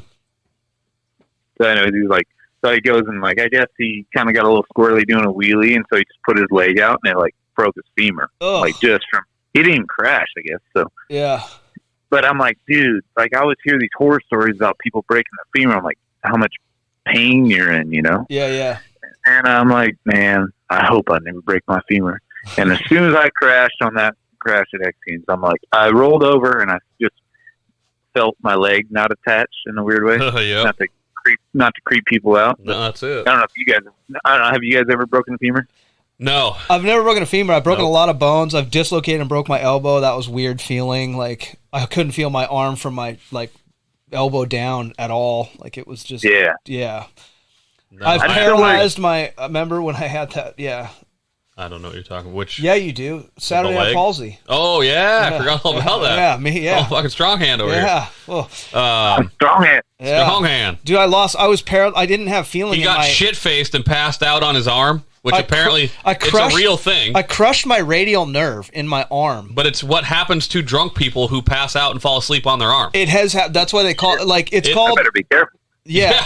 there's a couple different names for it, but one, if you Google, it's called Saturday Night Palsy. The nickname is Saturday Night Palsy because people get shit-faced on Saturday night and pass out. It took me 8 months. I had to go to physical therapy. It was no joke. Yeah, he had like a fitted cast at a plastic thing that held his hand in a funny position. I woke up in the morning. I went out to my truck and I couldn't start my truck because my right hand didn't I couldn't put my keys in my hand and turn the ignition. I had to reach over with my left hand and do it. And then it was a stick. I was trying to shift and it was just dead. Man, I don't feel so bad about telling you about my injuries right now. Yeah, no, I got some good ones. Yeah. Just weird, dumb stuff too. I don't know why, but I was pretty lucky throughout my racing. I never really had. Yeah, you didn't have a lot of bad ones. Massive ones anyway. Yeah. A couple slaps here and there, but yeah. No broken femurs. My dad, when he was 40, got hit by a dude and broke his femur in 8 pieces. That was pretty terrible. At Washougal. For a 40-year-old dude that had to go, it was a machinist and had to stand in front of a machine for 8 hours a day. Yeah. That's brutal. No, that was brutal. I don't wish it upon anyone. No. I mean, it's any injury. Gnarly. But the femur, man, I was at a track one time and a dude broke his femur and I must have been 200 yards away. And you heard him? Oh, loud and clear. He was screaming like he broke his femur, and it hurt real bad. In my opinion, it's a little. I mean, I guess it depends on where you break it in different situations. But I've seen a couple people. Did you ever hear the story about Holman put his foot peg through an inch away from his heart? The bike came down on him and stuck him. The foot peg went right through his chest. No. Yeah. And then they pulled the bike off him, and there was chunks of meat hanging off the foot peg. Oh my goodness! Yeah, I got pictures of it. It was You talk about this before, but you've never put the pictures on the internet. I know. I need to one of these days. Talk about I need to update the. It's funny with the whole injury stuff. It's it's kind of funny even talking about injuries with people who do ride moto because if you talk to anyone, any normal everyday person. I'm sure they're not listening to this podcast. Yeah, they've never done anything. Yeah. And they've never broken a bone. Never had stitches. Yeah. So my girlfriend's like, oh, I can't believe you broke your femur. I'm like, yeah, but then I go try to tell that same story to one of my moto friends. I'm like, dude, you're lucky. Everyone's broken a femur, bro. No, not everyone.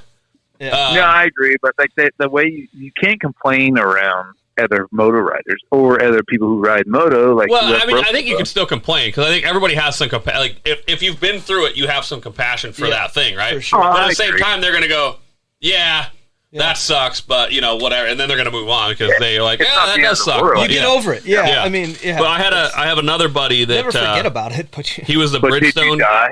Yeah, exactly. Yeah. He was the Bridgestone tire guy, Rory O'Neill, and he. Wait, what? Rory O'Neill. He was like the Bridgestone guy at tire the rep. Supercross races. Yeah. Oh, he was one of the 3 guys that kind of worked in the truck. He was a mascot or something. No, that'd be Michelin, man. Oh, Michelin. My bad. That'd be different. Tires. So, but Rory was the truck driver. So he would drive around. He always had bikes in the back, and he would go ride at different places, right? Okay. So, between rounds, for instance, Salt Lake City, after Salt Lake City, you'd drive down to Vegas. And you'd stop in St. George or wherever, and then you'd go ride the... Did he drive the Bridgestone rig, the semi? Yeah. Okay, yeah. So truck driver. The Little Sahara Sand Dunes. He was the one that introduced me to the Little Sahara Sand Dunes out there.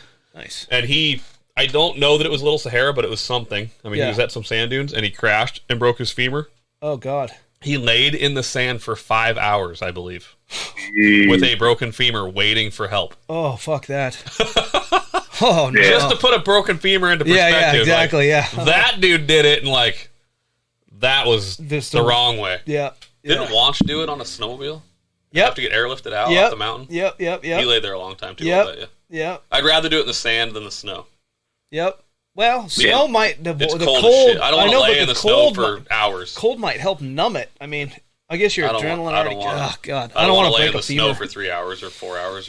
Yeah, true. But then the helicopter that came to get him, like, ran out of fuel and couldn't take off or something. If it's hot in the desert, though, I definitely don't want to lay in 100-degree fucking sand dunes for 5 hours either. You got people hanging out, like, trying to shade you, I'm sure, and, like, bringing you water. Hopefully. I mean, hopefully. He was by him. You said by yourself. Well, no, like, he was laying there waiting for help. Like, I mean, like, he was riding with his buddies. Okay, so he had a couple people. It wasn't like he was solo laying there till somebody randomly came by. That's what I thought you were talking. No, that's just how long it took for the helicopter. Like, somebody had to get back, call, whatever, Yeah. And I don't know if you've been to Little Sahara, where I think it was Little Sahara, but there's not a lot of cell phone service out there. I got so lucky. If you got to crash and get really hurt, I broke my left femur and then my right ankle. Which my right ankle was the main the main deal that took me out, I should say. But the femur, I crashed. They picked me up, put me on a gurney, got me morphine right away. Like I'm at X Games at Staples Center. Yep, and you're already high and not caring. So, it was fine. Like I mean, obviously, I knew as soon as I broke it, I knew I broke my femur. I didn't know I broke my ankle at this time, but eventually I could feel it kind of swelling up in my boot. Yeah. But anyways, I'd say that was at the same time. You did your femur and your ankle at the same time. Yeah, two opposite legs. My left femur, my right bad. ankle. So you're in a wheelchair for a long time at this point. 6 months at least, and then once my femur kind of got.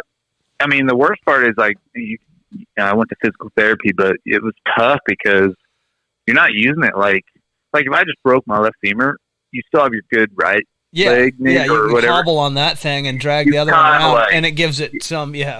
Yeah, you kind of build it up even when you're walking, but like you just had to full on just do physical therapy, and then even with my ankle, the shitty part about that one is I had to go back for a couple different surgeries on my ankle, and eventually I just ended up getting it fused, and so it's just all just doesn't move or nothing. So how's that day to day? Oh, it's not the best, obviously. That's why I say I'm like, I don't run anymore, bro. So don't ask me to run real fast. But no, I mean it is what it is. You know, people have had worse injuries than me, and that's why. And it's just crazy. Like still, I remember you have to deal with the sucks. I mean, which one was your ankle? Was it your right ankle and your left femur? Right ankle. Yeah. Yep. So it's your break and your. Yeah, and that's the thing is it hard to? Once I started I just didn't quite get back into riding like I had the passion. Like after that, it kind of took the wind out of my sails. Yeah, getting hurt it gets old real quick when it. Yeah, it was like a full year before I really could walk around without crutches, and it just was like a tough deal. I mean, it is what it is, but I mean, riding wasn't the same after that. And after that, I just couldn't quite get back into it. Even then, I was thinking too much. I might think too much. My mind might wander quite a bit. But I was thinking hey, if I go too long or come up short, like on a jump, I wasn't worried about my femur. My femur's fine now, but I was more worried about my ankle because it's stuck in one position basically. And so if you go too long, you use your ankles a lot. Yeah. And so it's like, dude, if I go a little bit long or a little bit short, I got all this metal in there, just more mentally than anything else. It just kind of screwed me up after that. So I was kind of over it on the way out. So yeah. I was kind of not into it after that. So what year was that? That was 2012. That was his last injury. Oh, gotcha. Okay. Yeah, I want to jump back a little bit about. So when was the first time? When did you learn to flip, and how did you learn to flip? What would you learn to flip on? So I tried to learn how to flip back at Mike Metzger's place in the foam pit. Okay. Well, I should say the first time I ever tried to learn how to flip was at Pastrana's house. Super kicker or just normal FMX ramp? Or some shady setup with a step up or some nonsense that he came up with. You called it. Oh, geez. I feel like this is in a video, though. I feel like there's like 3 or 4 of you guys trying to do this in a video. Yeah, no, I think I don't know if I put it up, but I do have video. If I didn't put it up, I need to put it up because it's kind of hilarious. But like we try to learn on like a stupid little step up on an XR70, like to do a flip. We did it into his BMX foam pit in his like garage, and then eventually like we went out and he had this old CR250. Like we all tried to like do it on a makeshift step up lip, kind of like old school with mulch on the landing, whatever. Okay, yeah. I tried it like 3 times. The first one was my best attempt, and then after that, I just kept kind of jumping off, and it was a waste of everyone's time. And so I never really attempted it back from then. And then eventually, like Mike Metzger, he got a foam pit going at his house in Temecula, and I paid pretty good money to use it, and I was down there using it a lot. And then eventually, some other person was using it, and their bike caught on fire, and that thing went up in flames. Oh yeah. And so that was out. So that was around the time you were using it. Was then those days? Yeah. It was when I was using it, and the funny part is, I mean, it's not like I was kind of more mental than anything, but I had to flip down, but I just couldn't get myself to do it to dirt, Right. And so eventually, then the foam pit burnt up, and that was that for that one. So eventually then I went to Chuck Carruthers' house in Texas, and he had a foam pit. And eventually I think it was 2007 was the first time I did a flip. I did it off a super kicker first, learned how to do it. And then I did it quite a few times on super kicker. And then that same week I stayed out there for like a week or 2 weeks or something like that. And learned how to do it off a regular ramp. And then I came home and just made sure I did it. You had it quite a few times. Yeah. After that, then it was pretty obviously, consistent. So, what were the other early tricks you were doing that were your standards or your favorites? Like back in the first time you started doing tricks, what was like the first trick you learned, or like the tricks you wanted to learn early? I really enjoyed like obviously the doing a whip. Yep. Like whip was my go-to, and then I really enjoyed doing like knack-knacks and double knacks. Okay. And then I got pretty decent at doing rock solids. And then eventually kind of got into like Kiss of Death. I wasn't very good at looping my bike out with like standing up, over the bars, but I could kind of get my body up and over the bars, and then kind of, have a bike. It was like in between, like 45 degrees down or something. It wasn't in line. It wasn't the Mike Jones. Yeah. Yeah, no, it wasn't. No, Jake Wyndham, I think back in the day. He probably had. That's funny. I talked about him earlier today with somebody. Really? Yeah. He's another one. Like it's like funny because we all get out of reach. And I want to get him on the podcast. Yeah, we would like to get him on here. Yeah. No, but I felt like you guys kind of were in the same era. Like you guys weren't necessarily like the first group of guys. I mean, like the Metzgers and Deegans and those guys that showed up first, right, and created it sort of.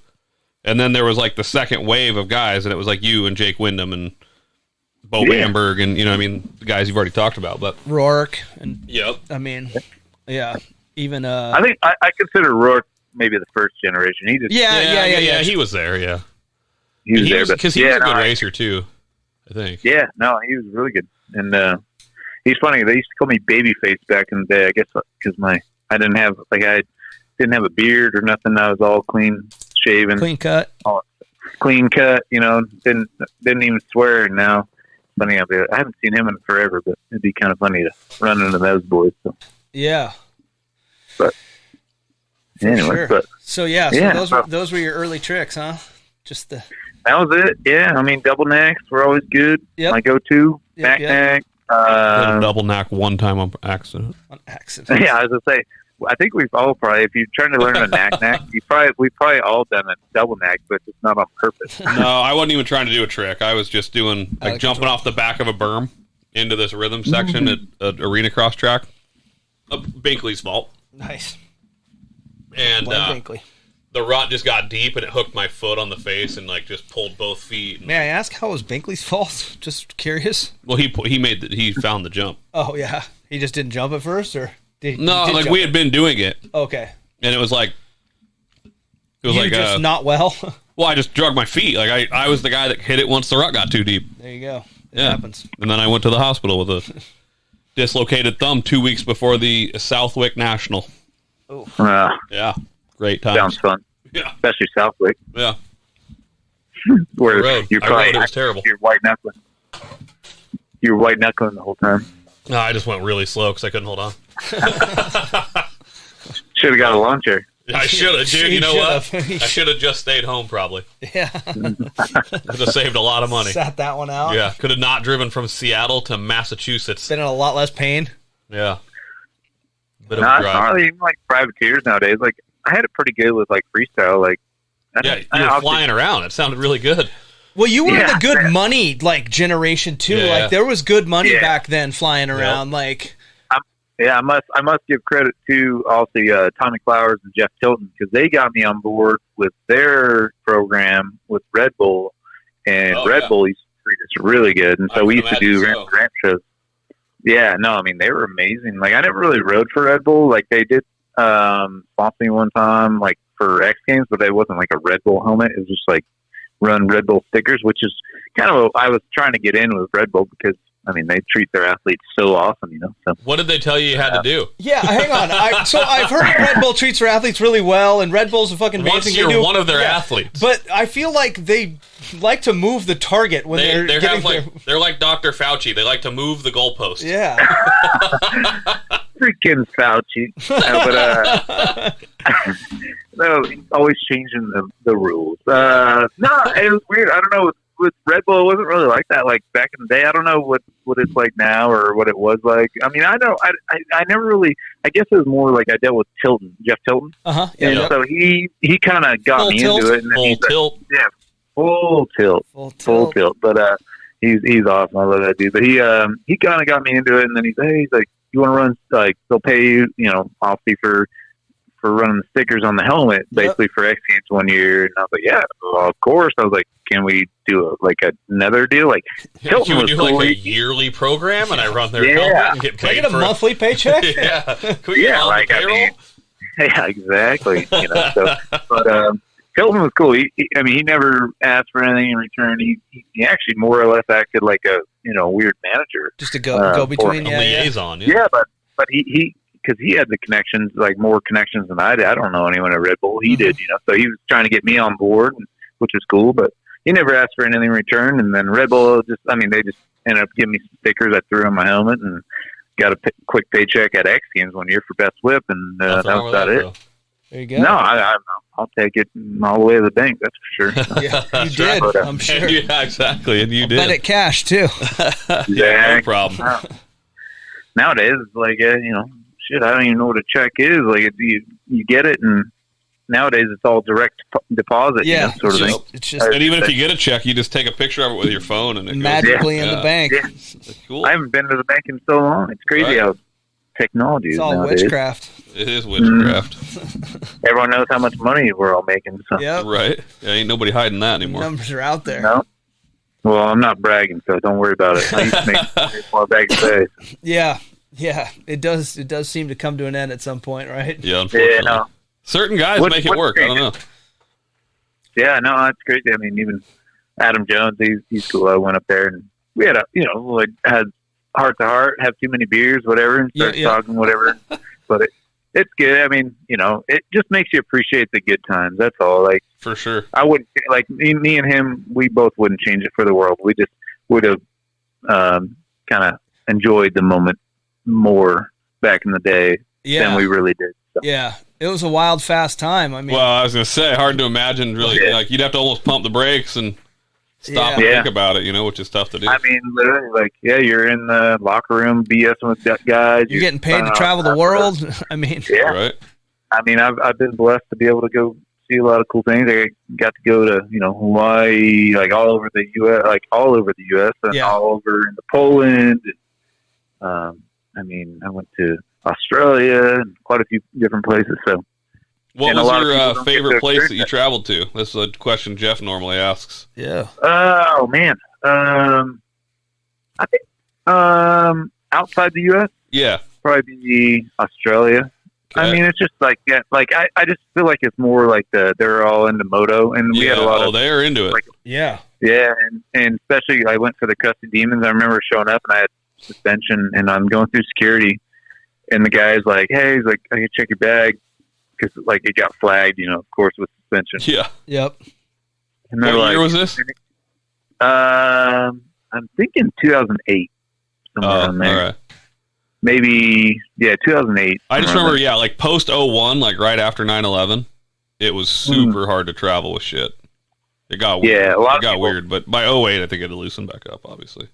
No, I mean, if you go into, even to that time, like I think you go through New Jersey, like Newark. Yeah.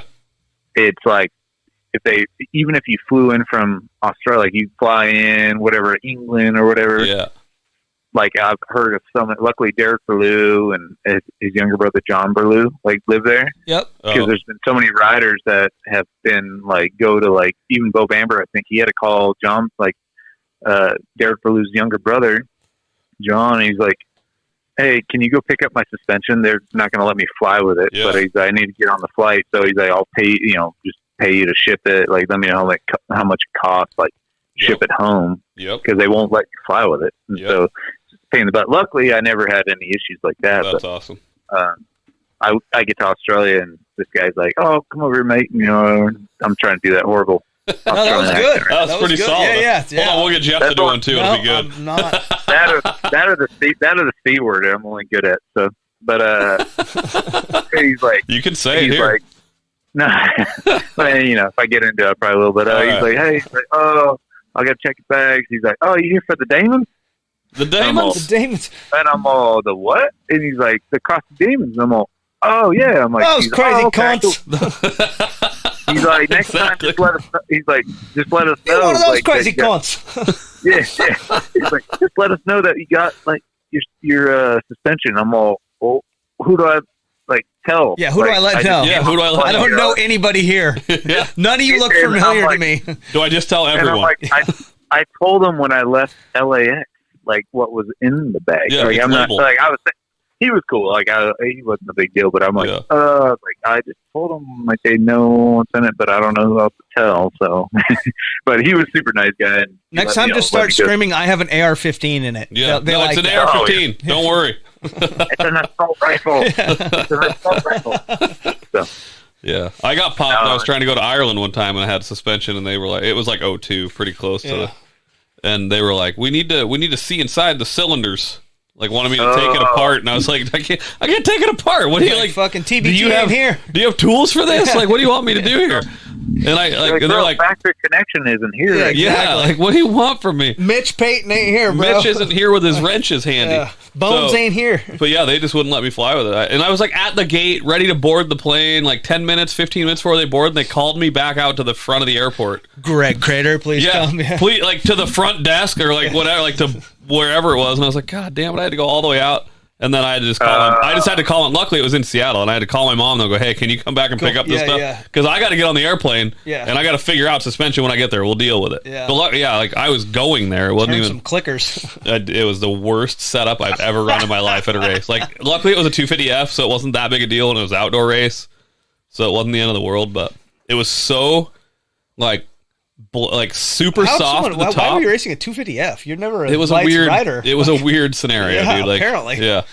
But it was super soft or super stiff, at the top of the stroke. Okay. And then if you overjumped anything or landed hard, it would just blow right through and metal to metal clang at the bottom. Oh, fuck. What the fuck? It was a bad setup. But I've heard horror stories of them taking the nitrogen out of the rear shocks and stuff like that. And that's what I told them I could do. I was like, I can let the air out. I go, it's just nitrogen. It's inert. It ain't going to hurt nothing. I can let that out, but I can't open them up. I can't show you what's inside. And I didn't want to say, they're full of oil. I can't say that either. No, but I've heard that, and then they go and ride it without nitrogen in the shock. Oh, they forget all about it. So they don't know, and then they go put it on the bike, and then they're like, they find out real quick. Oops, this is bad. Yeah, the bladder unseals and shoots all the oil out of it. It would be terrible. Yeah, no, it's crazy. I don't really miss doing that stuff anymore, dealing with airports and and tearing my bike apart and dealing with TSA and all that good stuff. So I don't miss that one bit. No, I agree. No, I don't think that it's gotten much easier to fly with anything at this point. So I'm assuming it's probably definitely not easier. It's probably a little bit harder for sure. Yeah.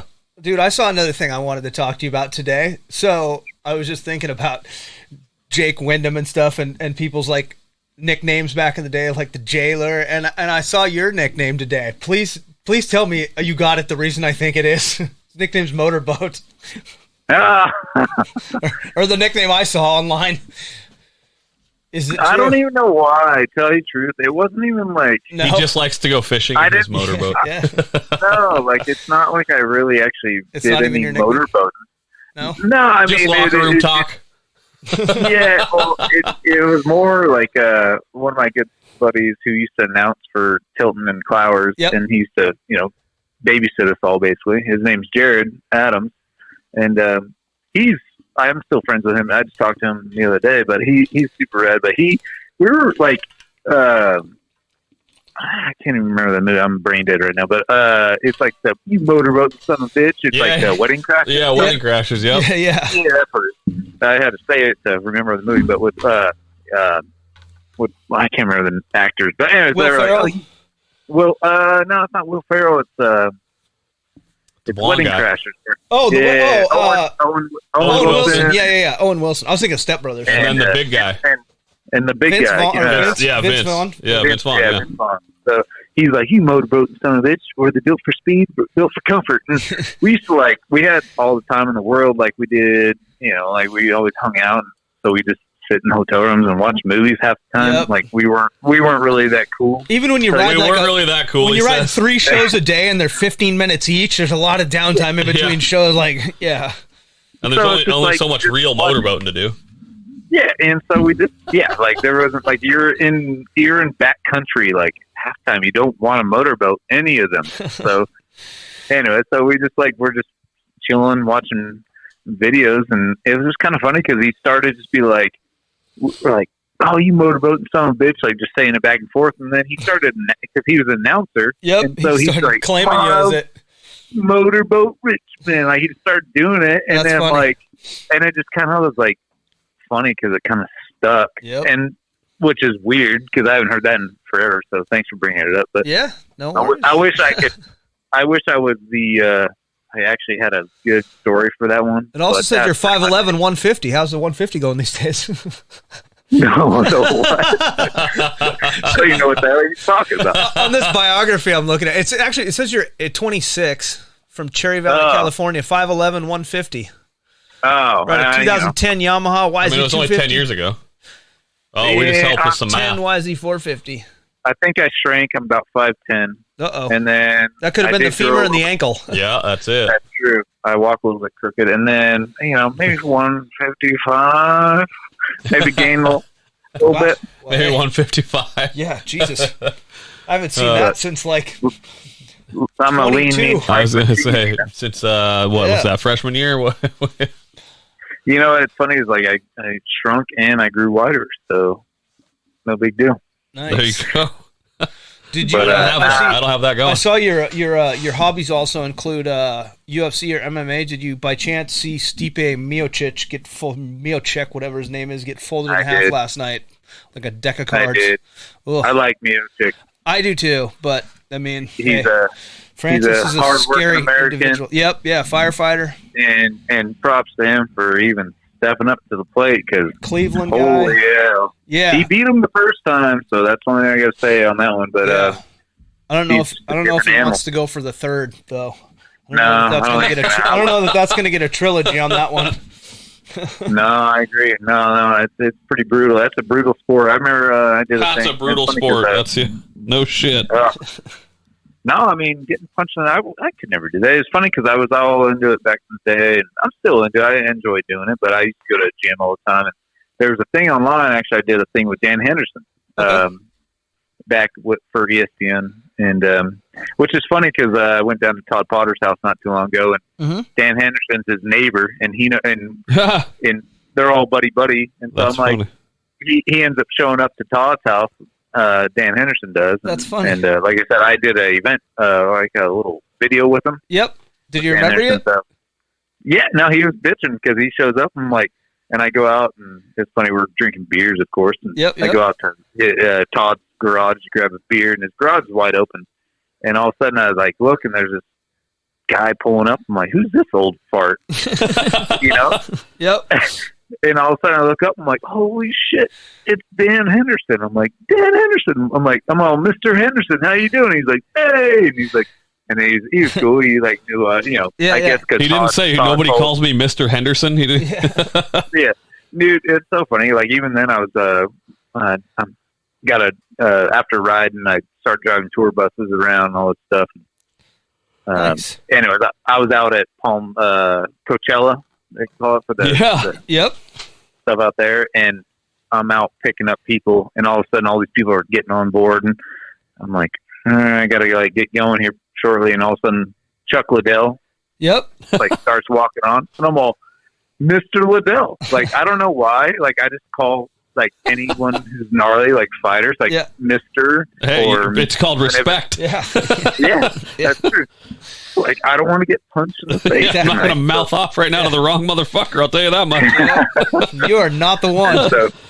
So, dude, they're too funny, but no, both those guys are hilarious. Yeah, two savages. Anderson, like, Anderson, it was hilarious, and like we were bullshitting. I have too many stupid videos of me being an idiot to him, like just being like, just like asking him so many questions. Like, just because I'm so intrigued, like I'm just so intrigued by what he did, because I could never do it. That's the thing. So it's like funny because I'm like, he's like, Myles, he's like, the ground hits harder than any person. And he's like, there's a ref in the ring for you to save your life. He's like, do you have a ref if you were to like back when you're riding, like to save you from hitting the ground? I'm all, no.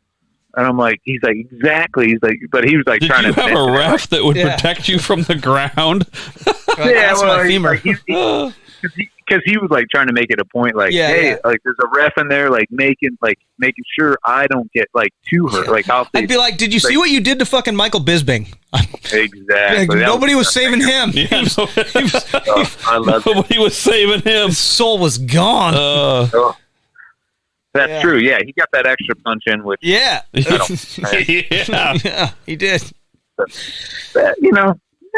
This thing probably talked a little bit. So. Oh man, I don't mind. But as long as he's, so no, it's just funny because I do enjoy watching MMA, and obviously Stipe, I like that dude. But holy hell, Francis, he's a big old dude. Yeah, I just wouldn't want to mess with him. So. No, scary. It just makes you really feel like if I go out, like whatever. It's been a long time since I've even gone and done anything cool. Cause, it's all times. weird nowadays. Yep, it's all weird. So it's just funny because, like, man, I'm like, I just really don't want to, like, for one, I don't want to go out because of times, but then two, it's like, I better watch my mouth. Like, sometimes I'll just, like, I don't even, like, you can figure that out, Jeff. Correct. Jeff, you need to figure that out. Yeah, no. I need to watch my mouth. You got this is words of wisdom right here. Listen up. All right. Here it comes. Let me hear it. Words of wisdom, Jeff. Here we go. Yep. I'm just saying, is like, luckily I've never, been in any situations, but I'm just like, the worst part is, like, people nowadays are crazy, like, sort of thing. For one, I don't want to go out, even if you don't have a mask on, they get all crazy at you. But then two, if you don't if you might say something weird, like, people get crazy nowadays. I'm like, dude, I'm just here for a good time, bro. Me too, but I said bring the crazy on if you want. I mean, I'll step with you if you want to step into the crazy zone. Like, we can go there. But I like it mellow too. I'm good. I'm old now. I don't want no action. No, I'm a lover, not a fighter. Yeah, me too. Amen. I mean, 20 years ago, maybe a different story, but I've seen you just punch random objects, not even people that had to piss you off. Shit that was just there, you just punch it for no reason. It happens. I mean, like it was you could be happy and punch shit for no reason. Drugs and alcohol probably played a big part of some of that. Maybe. Okay, all right. All right. It happens. Kids, don't do the things I did. Don't do drugs. It's a real thing. Yeah, we're just giving you examples of what not to do. Exactly. Yeah. Right. Learn from our mistakes. Oh, Learn from our mistakes. Oh man. Wow. So where are we at, Crater? I feel like we've jumped around a little bit. lot, I feel like we missed. We definitely skipped some like actual riding career stuff. Yeah, missed a lot in the middle. We need to go back. Let's go back to like 07, 08. Yeah. I mean, you were shipping suspensions, so that means you were flying around, going to Australia. You did that. That was 08. See, I told you, like I'm like squirrel. That's okay. That's why it's called off-track FMX, man. Like we ain't keeping to the list here. No. What would ever possess you being? Yeah, hang on. I got a good one here. Why being not a jumper? The worst thing in the world is the step up. Like, what possessed you to ever want to do that? And you learned it's not a good thing in 2012. Yeah. But it took you a while because you did a lot of them. It looks like. Hey, for real quick, I gotta say you boys actually have very good radio voices. Appreciate it. Yeah, hey, thanks. Like I could actually, like, you guys are easy on the ears. Well, so hey, you can feel free to go back and listen to a few if you want. It's a lot better than the eyes. We'll say that. Yeah. I do need to get back to get into it and listen to a few, but tell you the truth, it's funny because going back old school, Jeremy Carter. Yep. Yep. Rest in peace. R.I.P. Poor dude. Yeah. But he, I remember we were on Burnett's tour in Montana, Billings, Montana. And I was always scared to step up, like, because he would do it in between. As you should be. Yeah, like he would be doing it in between, like, you know, kind of sort of thing, make a whole show out of the whole ordeal. Just something to add to the show besides just freestyle. Exactly. Yeah, something different. Like, I remember, like, there was only like 2 guys doing it, and he's like, hey, let's all go do step up.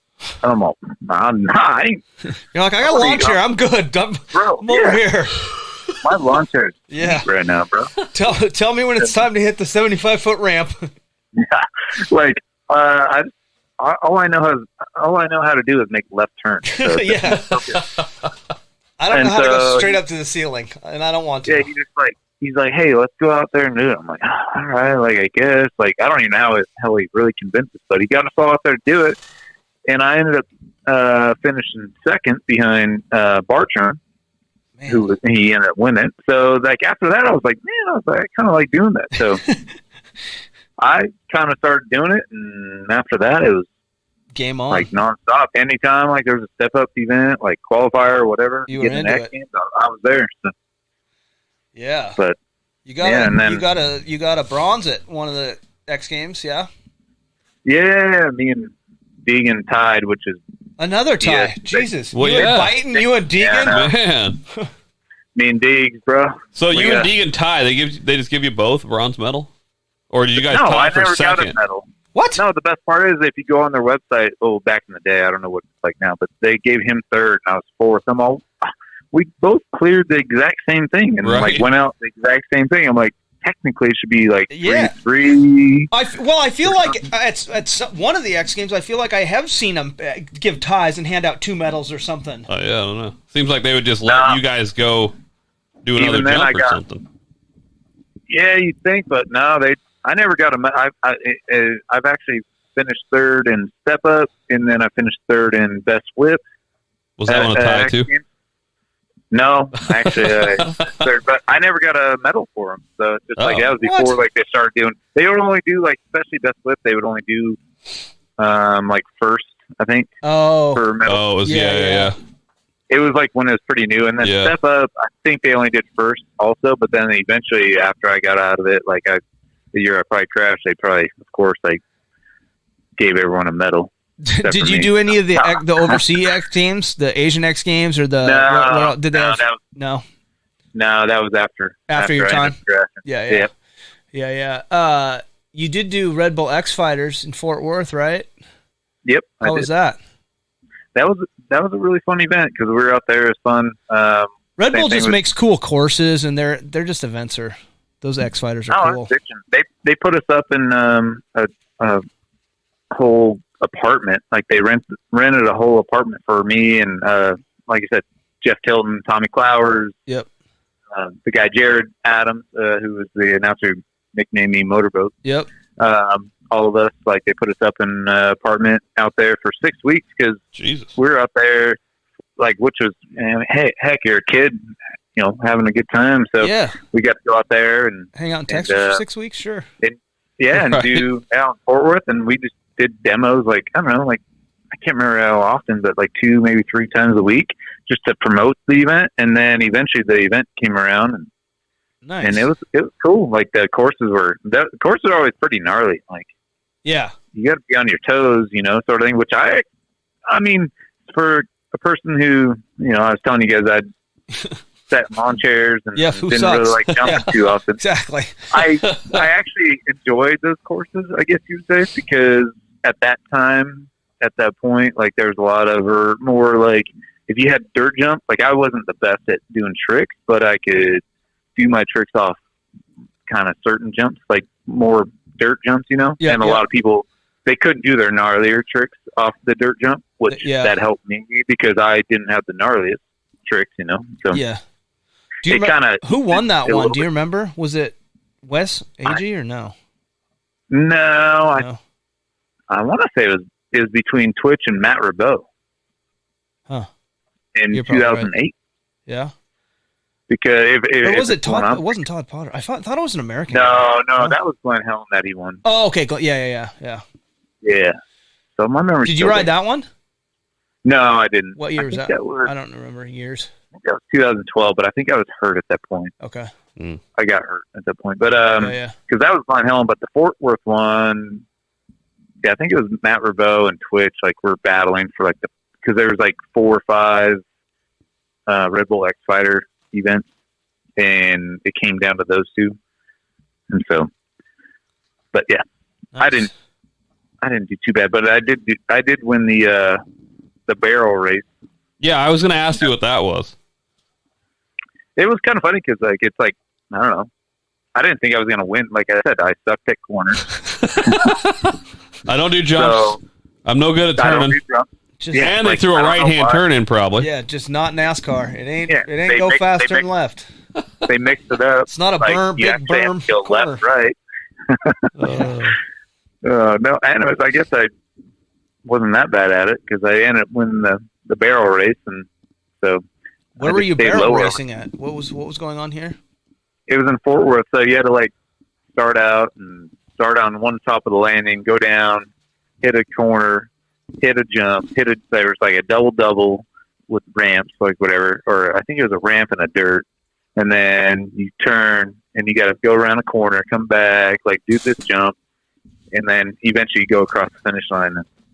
I think it was me, Renner. So was it like speed and style? Like you had to do a trick off the jump too? It was. You didn't have to do a trick though. Oh. It was just speed, so you could just try to like scrub on you go as fast as you could, try to like scrub on the ramp, which I wouldn't recommend. That's kind of hard. And I'm just saying that's not really a freestyle guy's MO. Like that's not how you guys jump ramps. Yeah, no, especially not scrubbing like off ramps. I'm no Bubba Stewart over here, so it's like don't have me scrub. But luckily, I didn't like to pop off the ramps. Freestyle. Yeah. You come and do it slow and give it gas at the bottom. You're not trying to go fast. So I want more airtime, not less airtime. Yeah. But I could have scrubbed the shit out of a ramp, though. Apparently, but you still won it. Who was competing in it? Who was the people? Do you remember? How many people? The only one I really remember, I think, is like Renner, and which you probably hate me for even saying it, but I think I beat. I won. Obviously, you won the thing. Yeah. Well, go ahead and tell Renner to come do the show too, because I inboxed that guy, and he knows who I am. Yeah. I was 153. Yeah. He's 153. Dude, we're buddies. Or number buddies. And that dude's cool guys me all the time. That guy cool guyed me so far every time I've tried. He's a cool guy. I'm sure. We used to go to Glamis all the time, actually, and I gave him shit the other day. Like, we're like, man, I made you the best steak ever out in Glamis one time. There you go. Are you a good cook? You don't even a good griller. Nice. Not a good cook. I can't. Grilling's don't ask me to get in the kitchen. Yeah. No, that's okay. Grilling's cooking. Yep, I agree. So I bought one of them smokers, Hell yeah. What kind of Traeger grills. Yeah, you got a Traeger? I got a Traeger. Yeah. Well, I bought it because I actually paid full price for it and everything, which is bitching because I don't mind supporting the guys that are still supporting riding, and a lot of Traeger has been helping Mike Mason or I don't know, Todd Potter. Yeah. That's cool. Yeah. Is it just like a local shop that sells the grills and they help them out, or is it actually Traeger the company? I think it's actually Traeger. Nice. I don't know. I just went to the local shop and picked one up and I don't mind giving back. Even Fox, like I bought a bunch of clothes off them because they were used to sponsor me, Fox and Shift, and everything. So, what were some of the other? What was your first sponsorship? What were the sponsorships throughout your career? Oh, Skin Industries was my main first year sponsor. Yes, yeah. I love them. The tongue. Yeah. Oh, I love that, man. That logo is so good. I think I still have Skin catalogs. The graphics, it was the front of the shroud was like the back of the head, and it was just the face and the tongue. Yeah. My parents, they told me not to wear any of the shirts at my school because I probably were not pumped on it. No, they're like, this is dirty. So Porn Star clothing company. Yep. They were big into moto. But I wore a Porn Star shirt to school, and it had a cat. It was like an eye, a heart, and a cat. Oh. And it kind of looked like maybe a skunk, like Pepe Le Pew a little bit. So I wore it to school a couple times and got away with it. And then the teacher finally, he stands in front of the class. He goes, "I heart skunk." That's weird. But then it ain't skunk, I wore it. I can't tell him that. So I wore it again another time, and dude was pissed and made me go out and take my shirt off and turn it around or inside out. Funny. It was the whole thing. So yeah, I get it. I see. Yeah, your parents were probably smarter than mine there on that. What was that? That's funny because they make you take your shirt off and turn it inside out. That's the best part. Yeah. Now you'd be straight to jail. Yeah, exactly. Right. Sent home. It'd be a huge thing. No, right now all I'd have to do is scream loud enough and I'd be okay. Yeah. Now you be the victim. Yeah, exactly. Yeah, exactly. You made my son feel terrible. Yeah. He can wear whatever he wants. Tongue shirt. And then the very first one I got to give them props is One West Clothing, which they're definitely not around anymore. But but they helped out. They were big back in the day. No, my very first sponsor, I must say, is like One West, and then eventually I got into Skin, and they were also a clothing company with a gear company, and Skin was like, hey, you can't have that competing. Clothing, Yeah. So I was like, and at this point I was kind of like, they were kind of, helping me out, give me a little paycheck, which was bitching as it starting out, 17 years. So I'm like, and I had to go talk to the owner. I remember it's like my first big, thing that I had to do. Go tell the other guys that you can't take their support anymore because you appreciate everything you've done for me. Yeah. You're trying to be as nice as possible, sort of thing. But it's like, we got to break up. I can't continue this relationship anymore. I'm breaking up with you. Exactly. Someone's paying me. I'm a prostitute now. I'm a prostitute now. I need the money and I'm taking it. She treats me better. Yeah. You've been good, but she's better. That's the moto industry. I will say, I didn't learn until way too late. Hey, it's good you went and had that talk. A lot of people don't even do that. They're just But I learned way late that loyalty means nothing in this industry, and that you should just take every dime you can get when you can get it and move on. Yeah, that is true. But I have always tried to have that respect, and I'm sure I haven't been on top of it the whole time in my career. But the one time that I actually got an email like that, the guy thanked me, is I was through email at this time, but I used to ride for Shoei Helmets. Yeah. And Brett Mylan, who is brothers with Garth Mylan, who's the photographer guy. Yep. So Brett Mylan, I used to deal with him at Shoei, and this is right around the time I was riding for Answer, and I had Shoei helmets, and I love Shoei helmets. It's a good helmet for forever. If I ever go buy another helmet, it's probably going to be a Shoei. But they were so nice to me. Brett was, and he kind of was hard to figure out.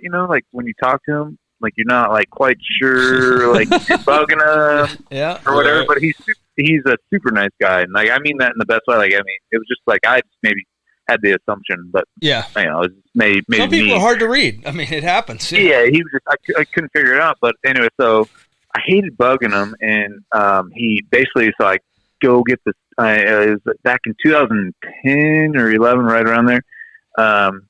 Fox, I started talking to them, and they're like, "Hey, we want you to ride for Shift, but you got to do our Fox helmets with Shift, Yeah. And so I was like, all right. And Shoei wasn't paying me or nothing, but Fox was going to pay me with Shift and everything. Yep. And I was like, can I just I got to call Shoei and figure it out with them, real quick. And so I called Brett, and I'm like, hey, man, I emailed him, I should say.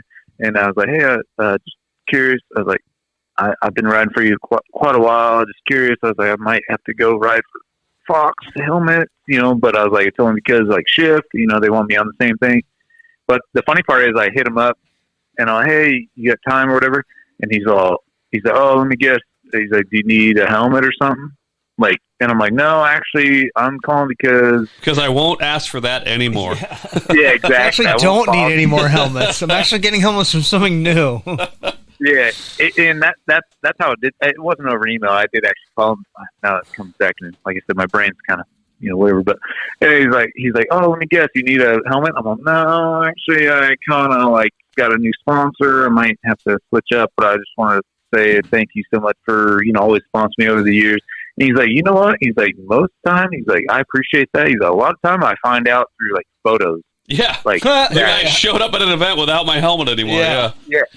And he's like, I appreciate it. He's like, Myles. He's like, and ever since then, I had to BS with him on media or whatever on Instagram. I follow him or whatever. I don't really BS with him, but he's just super cool, and he's like, man, he's like, if you ever need anything from Shoei, I don't even know if he works for Shoei anymore. I was gonna say, I don't know. Yeah. But he's like, if you need anything, don't hesitate on hitting me up. But I've never hit him up, but it was cool to No, but that's always good though to keep that relationship because, like he said, so many people just not that they're necessarily burning the bridge, but they don't have the forethought to go I need to keep relationships good because you could end up back at show, you could end up wherever, I don't know, maybe like you say down the road you don't have a helmet sponsor at all, you can call the guy back and go, hey man, I didn't burn any bridges, which was cool. And that's the best part is if I had to give any advice to any upcomers, we're all so nervous. Trust me, I didn't want to make that phone call to tell him, hey, I'm moving over. I'm breaking up with you. I got to go to this company now. Never fun, but it's necessary. At the same time, you need to do it, sort of thing. Just do it. It's well worth it. You'll be respected in the long run if you do that. So. Yep. Well, like you said, you could actually call that guy back. And he would help you. Like I said, maybe he isn't working at Shoei, but if he was, he'd love to hear. Yeah, he'd be like, oh yeah, you need a helmet or whatever. Yeah. But in the same breath, take the goddamn money if somebody's willing to give it to you, because in this sport, it's so short-lived. That's the thing. He understands. It's a short window. Business, it's a short window making your money, and if you got someone that wants to pay you, Yeah, go for it, but he totally understood. But the best part is he's like, dude, I appreciate it. It just made my day whenever he said that because it's such a relief, sort of thing. So for sure, just because you don't want, I don't want to disappoint anyone, but at the same time, you're gonna have to if you do it like that. But I disappoint a lot of people a lot of times. You're pretty good at disappointment. Yeah. It's a staple in my life. People see you coming and just are pretty disappointed in general most of the time. Freaking Jeff. Yeah. Damn it. So do you ride at all anymore? When was the last time you rode? Do you have any bikes still? No motorcycles. Last time I rode motorcycles in, 2015 or something. Yeah. I know it sounds sad, but I went and bought a mountain bike, an e-bike. Oh, nice. What'd you get? Yes. Intense Taser. Do you love it? Yeah. I do love it, but then I went and broke my damn wrist on it and had to require surgery for it. That was my last injury. It's back in October of last year. So oh dear, that was the bummer deal. About it, and it's funny because this bike cost me $6,500. I was going to say they ain't cheap.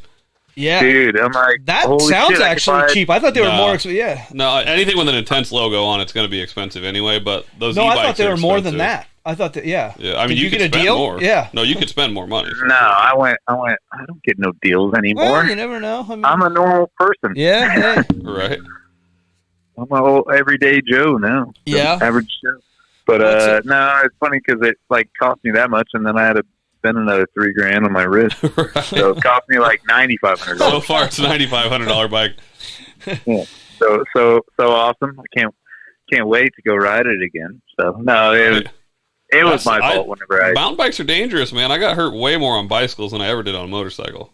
Did you? Yeah, that's the thing. Is I was telling you how shitty I was on a BMX bike back today, and then I was like, dude, I come need to full get that circle. lawn chair out or something. Yeah, you're back on. Really is. So I'm like I said, I just don't. I'm not good at having my feet I know. You just got to figure out a way to get your feet parallel. Yeah. We got to work on that.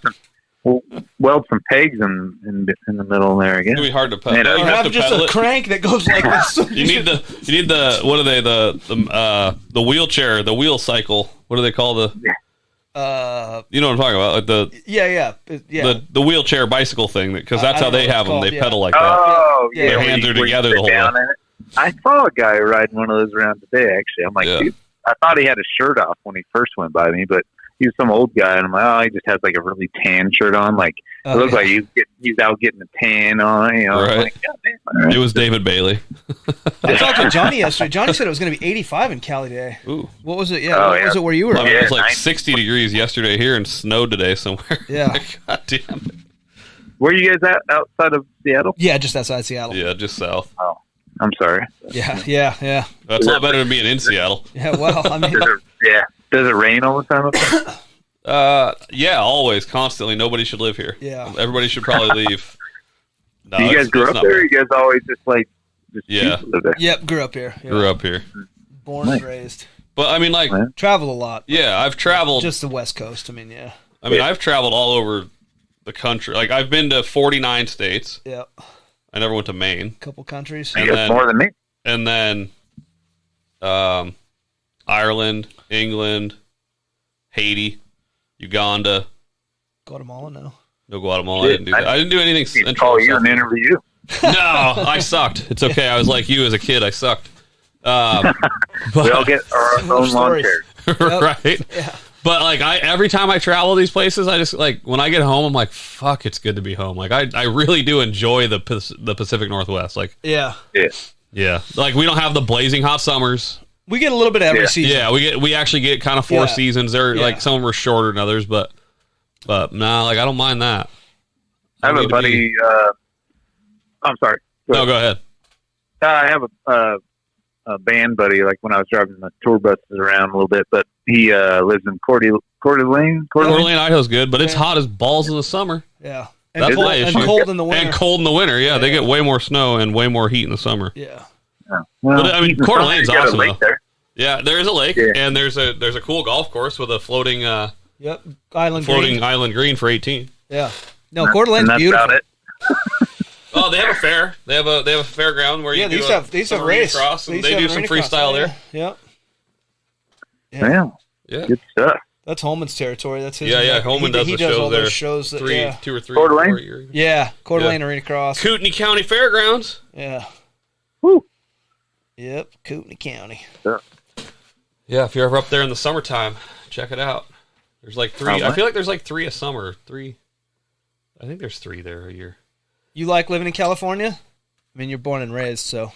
I'm trying to. He's moving to Texas. He's going to go hang out with Light. Yeah. The worst part is anywhere I move, everyone's like, "Oh, another Californian." Yeah, that's it. That's exactly. Just don't tell them. Just tell them you're from Seattle. Tell them you've traveled. You vagabond. You've traveled everywhere. I mean, while I drive away with my California plates on my stuff.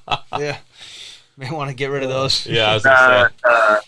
My girlfriend, she's from Prescott, Arizona, and her brother lives out there. So eventually, I think we might try to move somewhere near there. Yep. But it just is like, man, it's like that's another place that's hot as balls all summer.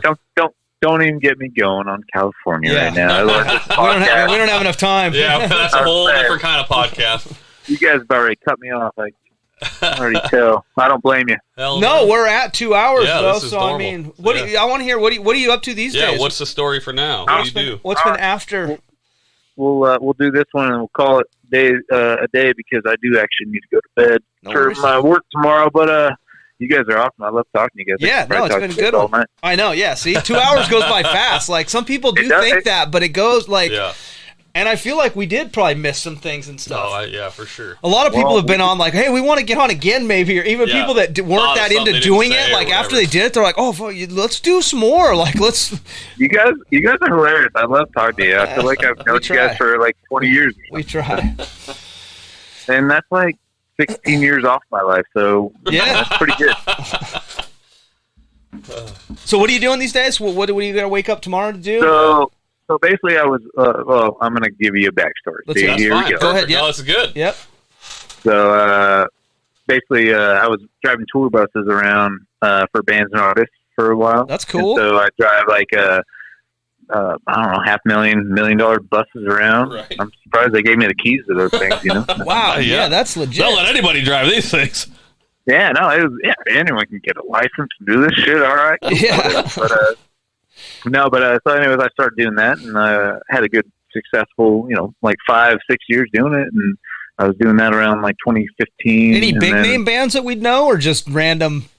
Yeah, I mean, I don't like a lot of the big name ones I have driven. I don't like. Yeah, that's okay. They're all like pretty. What I mean? Okay, yeah. That makes sense. Yeah. Like they're just like tough to deal with. You drove like, the Backstreet Boys. We get it. It's fine. Yeah.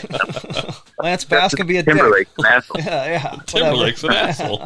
Hey, you guys like Nickelback, right? Yeah, I love it. Everybody loves Nickelback, right? No, they're like the most popular band in the we world and the close most show popular with one to every hate. week. Yeah. It's our No, favorite. I must. I'm only going to say my favorite band, All right. which is Collective Soul. Nice. Is my favorite band. Yeah. So I drove them. I actually had a good Thanksgiving with them back in 2019. I was stuck in Atlanta, and the lead singer, and a lot of them are from Atlanta. So they were like, That's so cool. Come to Thanksgiving. So I got to go have good Thanksgiving with them. And That's awesome. rad. Hell yeah. I had Jesse James Decker, which she's a country artist, and her husband's Eric Decker, who's like a football dude, but good-looking dude. I was more impressed with him than I was with her. Just checking him out. Yeah. Now you're starting to sound like Jeff. Yeah. Hey. Hey, I can appreciate a good-looking dude when I see him. There you go. But and then pictures of me. You'll no, Yeah, you'll appreciate I'm a it. beautiful man. I do need to go check out your Instagram. I'll probably follow you. What's your name? Like sister or something? Yeah. Yes. That's my nickname. So Holman, I got it from Holman. It's my and it goes. Yeah, it's like it was sister, and then it was sister, and then it was the sister, and then Before I was SMP Jeff for a while. Before that, because I was in. And then he was the Blister Sister. Yeah, there's so many different sister. I'm gonna have to follow you, but that's a weird. That just made me not want to follow you. Well, he used to always say that. I have. It's me and my sister. She's 2 years older than me. Whatever, but I wasn't her brother. I was the sister's sister. Because I was like a girl. He just he always I like. Because he has pigtails and and probably wasn't doing the jumps he was doing. Pigtails? Well, sometimes, not right now, but I got long hair at this point. The other day, my 6-year-old son said the other day, he's like, what did he say? He said something about like your hair being like a girl's, or like he said something, like because he had pigtails at my house the other day. And my kid was like, why is his hair? Why does his hair look like a girl? Yeah. The last year, COVID, whatever. I've never had long hair. I've always had short hair, but I'm like, I started growing it out. And I kind of started liking it. I'm like, man, and now it kind of annoys me. It gets in my mouth all the time, and I'm jealous, bro. Yeah. Because my hair got a big bald spot on the top. So. Jeff's might. Yeah. It's thin. I'm lucky enough that So far, so good. Yeah, I still have quite a bit of hair. Well, you're only 36. That's a little early. That's rough. I hear commercials on the radio all the time. They got stuff to fix that now. Yeah, I ain't paying for nothing like that. I don't know. I spend enough money on the other crap to make myself look good, Exactly. Sure. Yep. I just put a hat on. Yep. Just got to do it like Mr. Henderson and just shave that shit. Yeah. Dude, I agree. That's what I do. I just go bald. I've actually always kind of been bald anyway, so it's like I've always shaved my head. Yeah, you've had a shaved head for a long time, yeah. Yeah. It's no different. If I had a full head of hair and all of a sudden started going bald, people would be like, who's that guy? Right. Yeah. Like, what the hell? So, but anyways, Collective Soul, they're bitching. Yeah, for sure. That's awesome. And so basically, how many months were you on the road when you did that at a time? What was their tour life like? Or what'd you say? Well, how many months were you on the road when you drove them around, or how was the tour life like on that? Oh, geez, yeah, that's the worst. Is like I thought I traveled a lot before. Yeah, but you were flying at least. I mean, yeah. Now I'm the funny part is I think it's all coming around because I was an asshole to like say back when I was a rock star. Mm-hmm. And now it's coming back to like full circle. Like, yeah.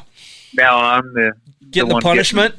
The punishment, like getting the assholes. Yeah, don't talk to me like that. Like, oh, you're the rock star. I guess you can. I'm like, oh shit, I guess I better keep my mouth shut on this one. So, but no, it's been good. I've had quite a few good bands that do that, and I mean, it's been a pretty good job. It just went the whole, How the hell did you get hooked up with a job like that? Like, man, so we're gonna be here till like 7 in the morning. Sorry. You can give me the short version. It's fine. Dude, I don't give short versions. Okay, That's tell the problem. the story then. Tell the story. I'm asking. If you ask any of my friends if they ever listen to this, they're like laughing right now because they're like, Myles doesn't give short stories. Like, I give you every detail, like the weather. I like it. Yeah. Everything. It was a cold, bloomy, blistery winter day. Blistery. It was about 55. The wind was at 18 miles an hour. Yeah, coming out of the north. So I got into it, like I basically was on, like, I don't know, I went and got my Class A license. Okay. Class B, all that stuff. Yep. And I don't know. Commercial driver's after license. after I CDL. crashed, like, Yeah. yep, CDL, good old CDL. Yeah. My dad's been in it, driving trucks, and unfortunately, I mean, you don't really set yourself up too much for when you're riding, sort of thing, like for life after. And you don't think about it, like as a kid, like me. Think it's never gonna end. I'm like, hell yeah, I'm gonna do this for the rest of my life. I'm gonna be Mike Jones, dude. Yeah, exactly. But and no disrespect, Mike Jones, I love it, dude. But no, anyway, yeah. so yeah, I mean, trust me, like you just don't really think about it, and so I mean, I knew injury could happen at any time, or worse, or whatever. But yep. Eventually, then that injury happened, and I just wasn't in, knowing. I just didn't really have. I mean, obviously, I went to school, got 3.6 GPA. Nice, back to the it's not like I went to the a college and stuff like that. But anyway, so long story short, I just kind of figuring out what to do, and went and got my CDL. Yep. Because my dad, my uncle, the gravel business. Yeah. I mean, they've been they've been trucking. I should Trucking. say. Yeah. So sort of thing. I'm like, oh shit, I'm gonna be a truck driver now. And then I went and got my CDL, and then first thing, I go and start talking to this one dude who he's all in the moto, but him and another guy are starting a tour bus business, And he's like, you want to come? I just kind of applied for the job. He's like, hey, on the ground floor. And I had no experience. It's so funny because now that I know what, a little bit about it, they just gave me $1 million bus. Yeah, they put me in this bus with people on board. Yeah. I got 10 souls I got to take care of. I'm responsible for a collective soul. Hey. No, it wasn't even that. But it's funny because they're like, we trust you with all this money and people on board. Yeah. And I'm like, cool, man. I know I mean, don't get me wrong. I know how to drive. You know how to sit. You're good. Yeah, I'm good at sitting. Yeah. I'm very good at sitting. Captain's chair is better than any lawn chair I ever sat in. That's true. You got air ride. Yeah. Too, so. But so anyways, I started doing that and got into it. And I started, I did Warped Tour for Escape Fate, my second tour. My first tour was with this band called, gosh, I can't remember the name right now. So long ago. Anyways, I did Escape Fate, and then it's just, I don't know, from there it kind of took off, and I was busy, but you're gone 3-4 months at a time. Right. So then the whole pandemic hit. I was doing that for 5-6 years, up until last year. Oh yeah. That really killed your industry. Yeah. And there's no shows, concerts, no show, nothing. And so you're kind of just in limbo. And I started doing some woodworking a little bit. I rebuilt, kitchens, stuff like that. Mm-hmm. Just kind of doing tradesman work, whatever you want to call it. Yep. But I started buying, I actually kind of more or less bought woodworking tools because I really kind of enjoyed messing with my wood. There you go. Yeah. There you go. But it's good to enjoy what you're doing. That. And so, it was fun. And then eventually I got into working for a local company here next to me, and more or less doing construction stuff, just driving with my Class A, sort of thing. Oh, nice. And so I've been busy doing that. And nice. You just run dump trucks and stuff, or what? So they got a dump truck, they got equipment, and eventually I'd like to get into more equipment operator. Yeah. even building jumps back in the day. I used to run that stuff. I just don't really have a good, resume for it, sort of thing. I never really worked for anyone. I just did it myself. So. Right. Isn't that what Todd Potter's doing now? Just hauling heavy equipment and stuff, driving a... Yeah, no, the cool thing with him, he ended up buying his own truck and trailer so he could haul his own equipment, but he was smart. Like, he bought a lot. He bought a dozer, a water truck, skid steer, stuff like that. And so he's been doing good for himself. Like, he just hauls it around, uses it on different jobs, but he rents it out, sort of thing. Nice. Yep. Yeah. But, can deliver it, can rent it, can do it all. Yep. Yeah. No, he's got his class license, so he drives it around and does the whole thing. So. Nice. That's awesome. But that's about it. Well, heck, it's good to hear you're doing good. It was definitely a fun talk. Yeah, that was good, man. Dude, I think we got to talk again. I feel like asking you guys whether we're recording this thing or not. So if you guys want, I got your number. Be careful, Jeff will be calling you. Exactly. I know. I'd be like, dude, bro. God, Jeff's fucking bored again. Yeah, enough already. Yeah. Why'd I say that? Is Jeff walking home from the doctor or to the doctor today? What's his phone call? In the morning, be like, hey, Myles, how you doing? Yeah, exactly. Oh, boy. Yeah. No, you guys are too awesome. Yeah. Anybody you want to shout out or thank at the end just to give props to, or... No. Ma and Pa again for back in the day. I mean, I don't know. I kind of shouted them out. Like, he's good. Solid boys. They have Bo Bamber, Adam Jones. Yep. Cool. Doug Parsons, he's always getting me. I don't know. That's about it. My mom, dad. Yeah. Sister. Perfect. Yep. We appreciate your time. Yeah, man. Thanks for coming on. Thanks for doing it. This was good. We'll be in touch. Like I said, I was worried about what the hell I was talking about for 2 hours, but it went by quick. So thank you. Now we can't shut you up. No, hey, we appreciate it, man. Hey, it's good to talk. It's good to talk. No, that's awesome. We appreciate you.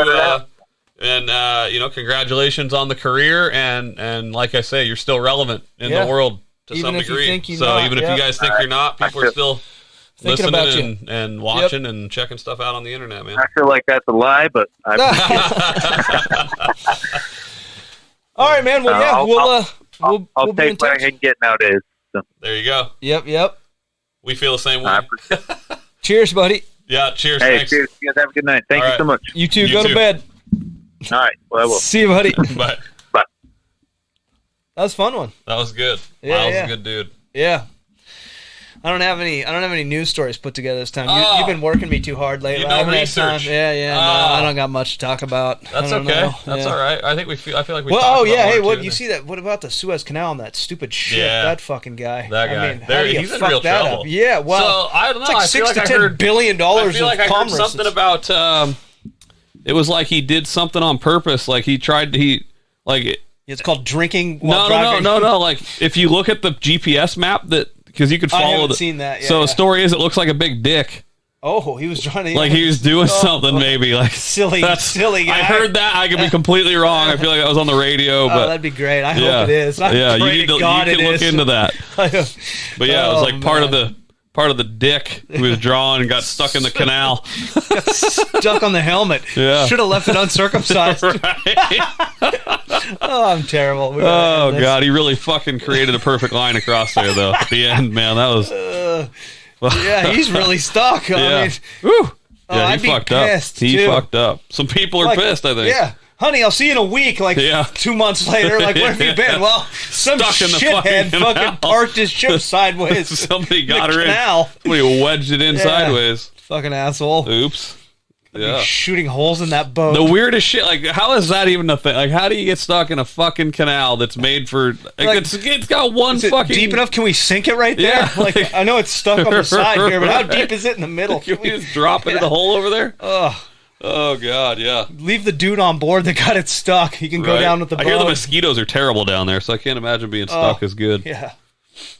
That was from when they built it. I don't know if you know that story. No. I'm pretty sure they all got some disease from the mosquitoes and died. Sweet. You don't know about that? Come on, man. West Nile?